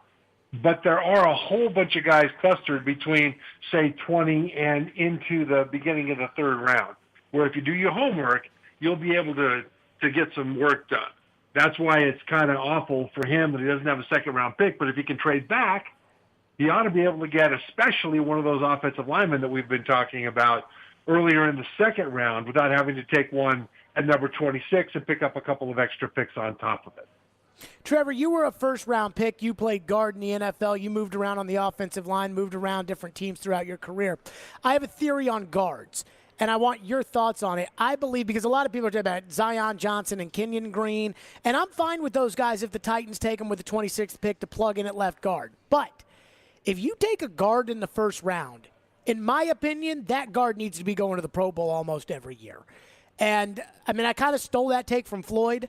That was kind of his belief, because he believes you can get guards that can start in the NFL in the 3rd, 4th, 5th rounds, and that's what he did when he was general manager, except for Bruce Matthews, who, of course, was in the Pro Bowl every year.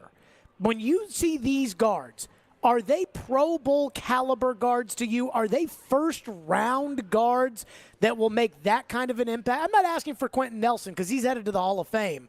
But are they that kind of impact player, and do you agree about the value of first-round guards? I agree that a first-round guard needs to be an impact offensive lineman and not just a plug-and-play guy. And so I agree. And there's only 2 guards in this draft that are actual, guards that aren't a tackle that they'll move inside because his traits are better there, that I would consider in the category that you're talking about. And that's guys that you've been talking about all day, Zion Johnson from Boston College and Kenyon Green from Texas A&M. And they're completely different styles of guys. Zion Johnson is incredibly steady, not particularly explosive, but he is very steady. He makes the blocks, does everything you want him to do at a high level, and he doesn't get beat. Plus, he's got really excellent position versatility. I mean, if they need to plug him in at right tackle this year, he can go out there and maybe be their best right tackle. Kenyon Green's a little bit different. Kenyon Green is kind of feast or famine. where if he gets his hand on you and is able to unlock his hips on you, he'll just drive you into the turf and mash you. But once in a while, he'll miss and end up on the ground. So they'll need to make sure that he slows down just enough to be able to be 100% contact on everybody that he hits. But I think he can do that. Other than that, I don't think there's a guard that you would take at number 26. That's why I'm thinking that if the tackles that they might take, Trevor Penning from Northern Iowa, et cetera, are gone, and if Green and Johnson are gone at 26, what they may do if they have their heart set on offensive line is trade back, because there are a couple of tackles that they should be able to get there. You know, kid out of Tulsa, kid out of, actually two of them, out of Central Michigan. And so that's what they should do. But I think they have kind of put themselves in a position that they need to take the best offensive lineman that they can get if he's worthy of the pick, because they've got holes at left guard and at right tackle right now that have to be filled, that were not adequately addressed in free agency. And this may be one of those times when they might have to do what they don't want to do, which is reach for a guy because there's a position of need. Trevor Matich is our guest, presented by Houston Clinic Orthopedics. When experience matters. One other offensive lineman to throw your way, Linderbaum out of Iowa, Tyler Linderbaum. Dane Brugler's got him ranked as the 19th best player in this draft, as the top center. Bill Polian loves him. Compared him to Jeff Saturday. My question for you, at his size, Trevor, could he play guard this year for a year and then Ben Jones moves on and you move him in? Or would you have to move Jones to left guard and put Linderbaum at center, because there is a concern that Linderbaum has never played another position in his career? Right, and he's 6'2", just under 300 pounds. So he doesn't weigh as much as he plays. When you watch him on tape in the Big Ten, he looks like he's much bigger because he doesn't get pushed around. Now, he's not that thumper that Kenyon Green is. He's a lot more along the style of Zion Johnson. But he is outstanding at center at getting his position and holding it, and then pushing the defensive lineman, the nose guard, farther than he wants to go. And he opens holes in that way. And he's incredibly consistent at it.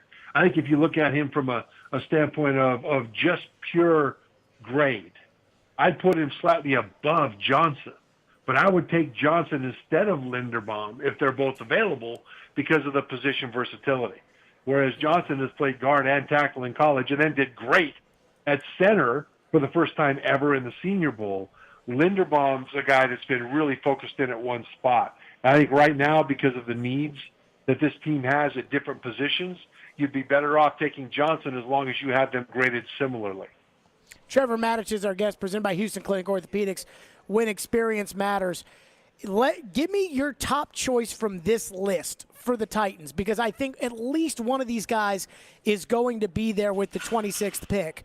Zion Johnson, Kenyon Green, Tyler Linderbaum, Jahan Dodson, Treylon Burks, Kenny Pickett, Malik Willis, or Nakobe Dean. Which one of those players would you say, you know what, that would be the best fit for the Titans?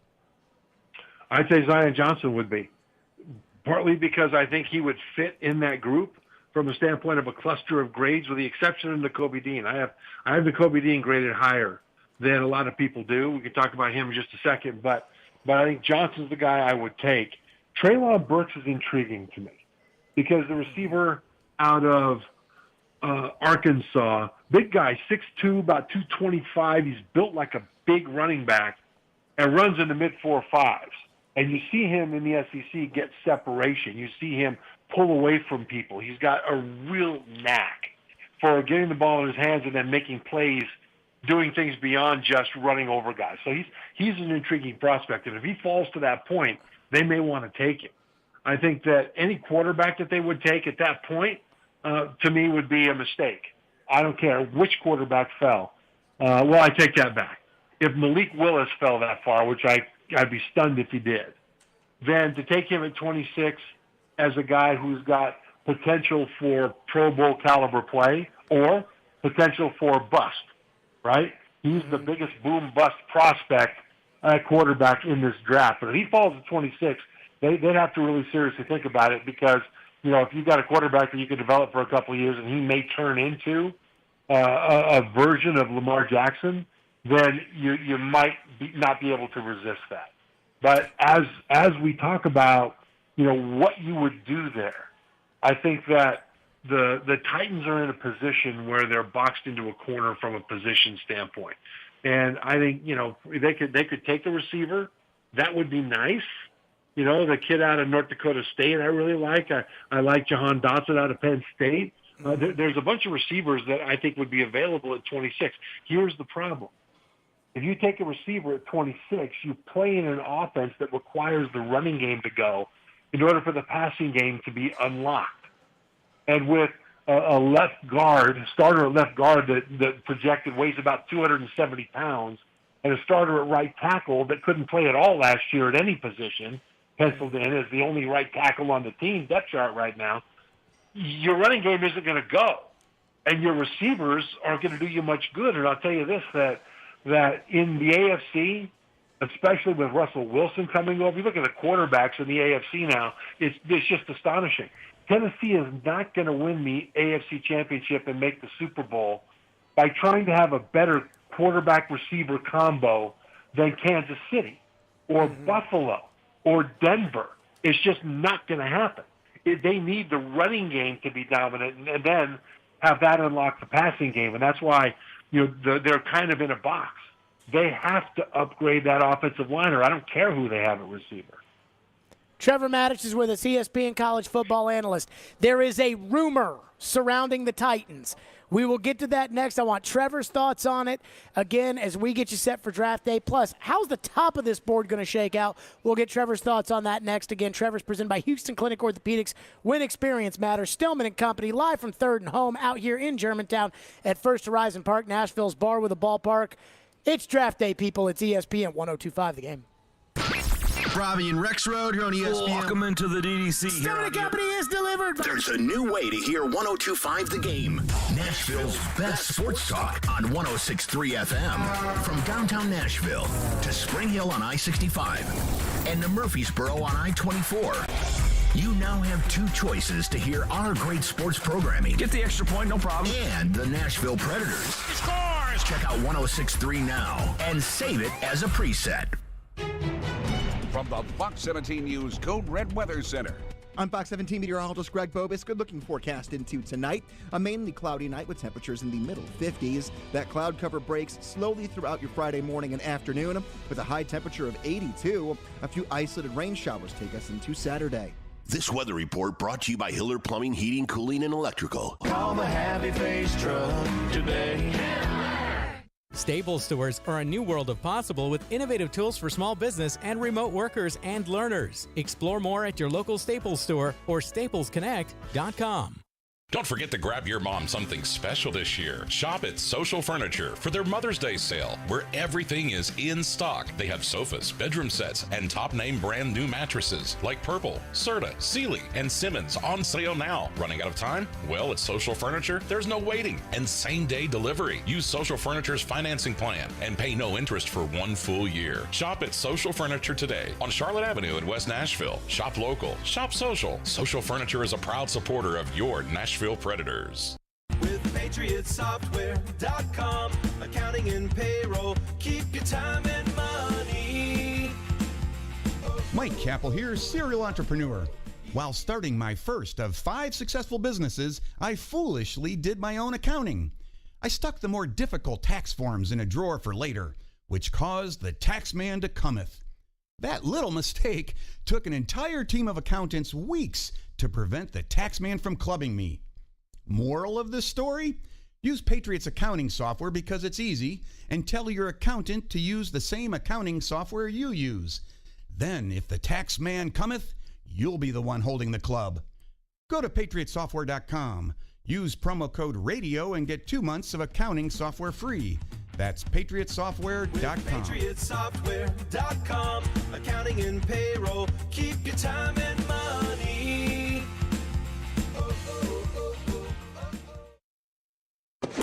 Nashville Sounds baseball season is underway, and if you haven't been to Third and Home on game day, you're missing out. Third and Home is the newest sports bar in Germantown that overlooks the Nashville Sounds ballpark. From the bar's spacious beer patio, you can literally see the whole Sounds game as if you were sitting in the seats with a ticket. No wonder it's known as Germantown's bar with a ballpark. Head to 3rd Avenue North and check it out for lunch, a night of brews, or to catch a game. Third and Home is open Tuesday through Sunday, and you can even watch batting practice on the patio. For more, visit thirdandhome.com. The Eagles Hotel California Tour. Welcome to the Hotel California. Live in concert with a full orchestra. Take it. Performing their iconic album Hotel California, beginning to end, plus a greatest hit set. The Eagles. One of these nights. Tonight at Bridgestone Arena. Get tickets now at livenation.com.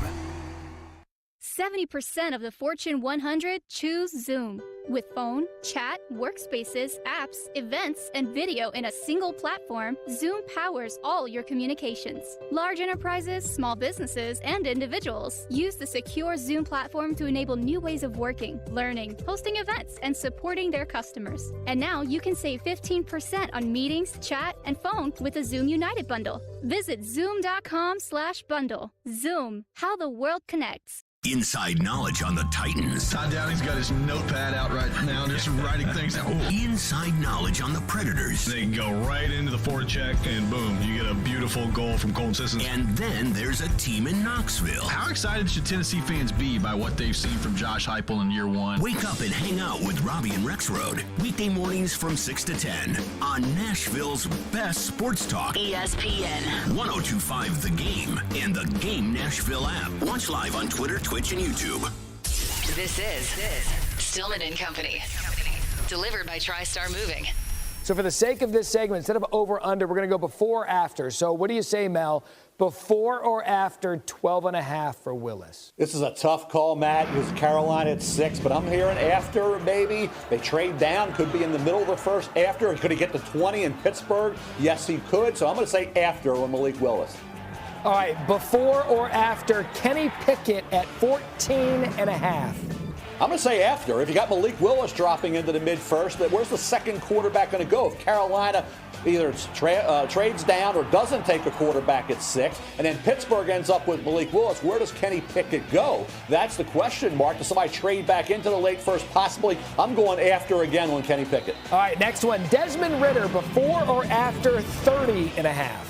I'm going to say after. I think maybe somebody trades into 32 with the Detroit Lions and takes Desmond Ridder. Maybe Pittsburgh throws you a curveball and takes him at 20, but I'm going to say after. Because even if they get to 32, want to trade back in for that fifth-year quarterback option, that's still after. So I'm going to go after where you said for the number. And finally, Matt Corral, Ole Miss, before or after 33.5? I'm after on everybody, Matt. I'm going to go after again. If the quarterbacks drop, then it's going to be that trickle-down effect of Matt Corral. RPO system, plays like he's bigger when he's not. Can he stay healthy? Has the arm, has a live arm, can spin it. But I'm going to say after on Matt Corral as well. So I'm after on everybody. There you go. That was Mel Kiper Jr., and everybody is trying to figure out where these quarterbacks are going to go. Right now, you look at the mock drafts, and 20 is usually the starting point. Titans at 26. Trevor Maddich is with us, ESPN college football analyst, presented by Houston Clinic Orthopedics, when experience matters. Trevor, this nugget in from Peter Schrager, who says teams that sources are most often linking as potential quarterback teams in the first round: Carolina, who only picks at 6. They do not have a second or third round pick. New Orleans, Pittsburgh, Detroit, and Tennessee. Trevor, what do you think of that rumor from Peter Schrager that sources around the league, and remember, it's as much information season as it is misinformation day, but that sources are saying the Titans could be a team to watch in the quarterback carousel, and we don't know where these guys are going to go today. What do you think? I think it would be a huge wasted opportunity if the Titans took a quarterback at 26, unless it's Malik Willis. And again, just because of his upside, you just take a flyer on that one. But this is a team that needs to win now. You've got an older quarterback. You've got a running back that has some tread taken off the tires. You're going to stay with the plan that's gotten you to the playoffs, that's gotten you the number one seed, they got you to the AFC Championship game. Stay with the plan. Why in the world would you take a potential quarterback of the future when you could get a guy that you need to help you now? And I think you can just look at Green Bay as a cautionary tale. I mean, a couple of years ago, they drafted Jordan Love out of Utah State to be the quarterback of the future once Aaron Rodgers left, right? And it just wasted a pick. Aaron Rodgers needed a guy to help him on offense, a playmaker, an offensive lineman, somebody on defense. Instead, they wasted the pick from the standpoint of the last 2 years of Aaron Rodgers playing at MVP level. And Jordan Love was sitting on the bench, and so far he's not proven that he can play at all. Why would Tennessee want to duplicate that mistake? They need to get someone that will help them now. And I think the fact that other people do need quarterbacks do give them a chance to trade back. But I don't think they should take one at 26 unless they just go crazy at Malik Willis. And I wouldn't like that either. But, it would just be astonishing conversation on your show tomorrow if they pick the quarterback. Oh, it'd be astonishing. There's no doubt about that. Trevor Maddich is with us, presented by Houston Clinic Orthopedics, when experience matters. Trev, Carolina sits at 6. You cannot take one of these quarterbacks at 6 tonight. We don't even know who Jacksonville's taking with the first overall pick. What do you see as far as where Pickett and Willis will go? Not where you would take them, but where they actually will go. I think that Willis has a good chance to not fall any farther than 20 to Pittsburgh. You've got, everybody at Pittsburgh's been talking about how much they absolutely love him. They need a quarterback, and they're in a perfect position to develop him for a couple of years because they've got Mitchell Trubisky there signed on a very team-friendly contract. They can't, I think it's only like $5 million guaranteed or something. So, as soon as Willis might be ready, they can go ahead and move on from Mitchell Trubisky, if that's the case. And that's what you would need. You would need a caretaker veteran while the kid develops, because he does need to develop. He has great physical skills, but he's incredibly raw at the art of quarterbacking, and he'll need time. Pickett is, it's hard to say where Pickett might go. To take any of these guys in the top 10 would be a real stretch. But you've got Carolina sitting there at number 6, and I think if they take a quarterback this year, they've just guaranteed to have their entire coaching staff fired in 1 or 2 years. This is a coaching staff that's under fire. They've got Sam Darnold there at quarterback, and whoever they would draft at number 6 would have to come in for the next 2 years and be better than Sam Darnold, or else that team's not going to win enough games to have that coaching staff retained. I think it would be a ginormous mistake if Carolina picked a quarterback at number 6. That's another team that has to win right now, and none of these quarterbacks, I think, are guys that you can really trust to help you. But see, this is where I think, you look at what other teams do, and you can maybe see some opportunities for Tennessee to trade back. A lot of people are thinking that maybe Detroit, who sits at number 32 in a trade with the Rams, and they've also got the second pick in the second round at number 34. And they might move up to 26, but they won't, because I'm going to ask you this, Jared. Let me tell you the teams between the Titans and Detroit in the first round. The Titans pick at 26, then it's Tampa. Need a quarterback? No. No. Green Bay? No. Kansas City? No. Kansas City again? No. Cincinnati? So Detroit's not trading up, right? Sure. But the Giants at number 36 did not exercise the option on their quarterback, Daniel Jones. They might move up if there's a guy they love that they want to scoop up before Detroit gets them. And then you've got Seattle has picks number 40 and 41 early in the second round. They need a quarterback because they just let Russell Wilson go to Denver. And so those are some potential trade partners that the Titans, might entertain if the Titans do want to move down because the person they like is not there at 26. Trevor, last one for you quickly. Who do you think Jacksonville takes first overall, and who would you take if you were Jacksonville at first overall? If I were Jacksonville, I would take Evan Neal, offensive tackle out of Alabama, at number 1. And if they weren't quite sure about Neal, then I would take Hakeem Ekwonu, offensive tackle out of NC State. Jacksonville has got to get better along the trenches. And people are talking about them taking maybe even Trayvon Walker, defensive end out of Georgia. he's a bit of a project. Incredible physical skills in general, but it doesn't translate into outstanding football technique yet. So he's got a lot of work to do to prove that he can have that football technique, because just being able to run and jump and all that isn't going to get it done in the NFL. The other one would be Aiden Hutchinson, if people talk to defensive end out of Michigan. I worry about him, though, because, he lit up Ohio State. Ohio State couldn't block him. Then he got to the playoff, and you never heard his name called. So is he a guy that you can rely on? Those two offensive tackles you can rely on. And if I'm Jacksonville, I'm taking one of those. There you go. Trevor Maddich, ESPN college football analyst. Trev, it should be wild tonight. We have no idea where these guys are going tonight. Should be absolutely wild. Enjoy it. We will talk to you soon, Trev. Thanks, Jared. Yep, Trevor Maddich joining us on the program, as he always does, presented by Houston Clinic Orthopedics, when experience matters. Chris is here. TD is here. D. Mace will be here. The draft show is right around the corner. Caroline, who will the Titans take today with the 26th pick?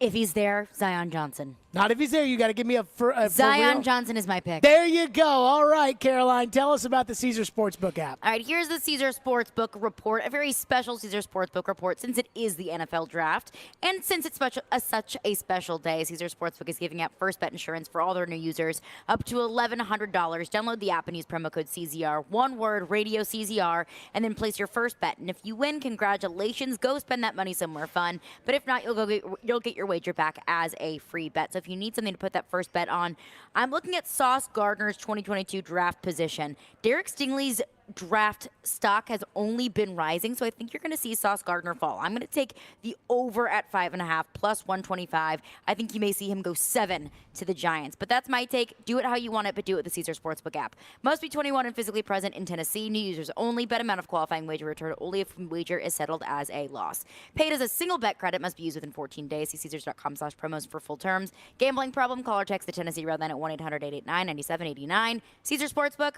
Download it, people.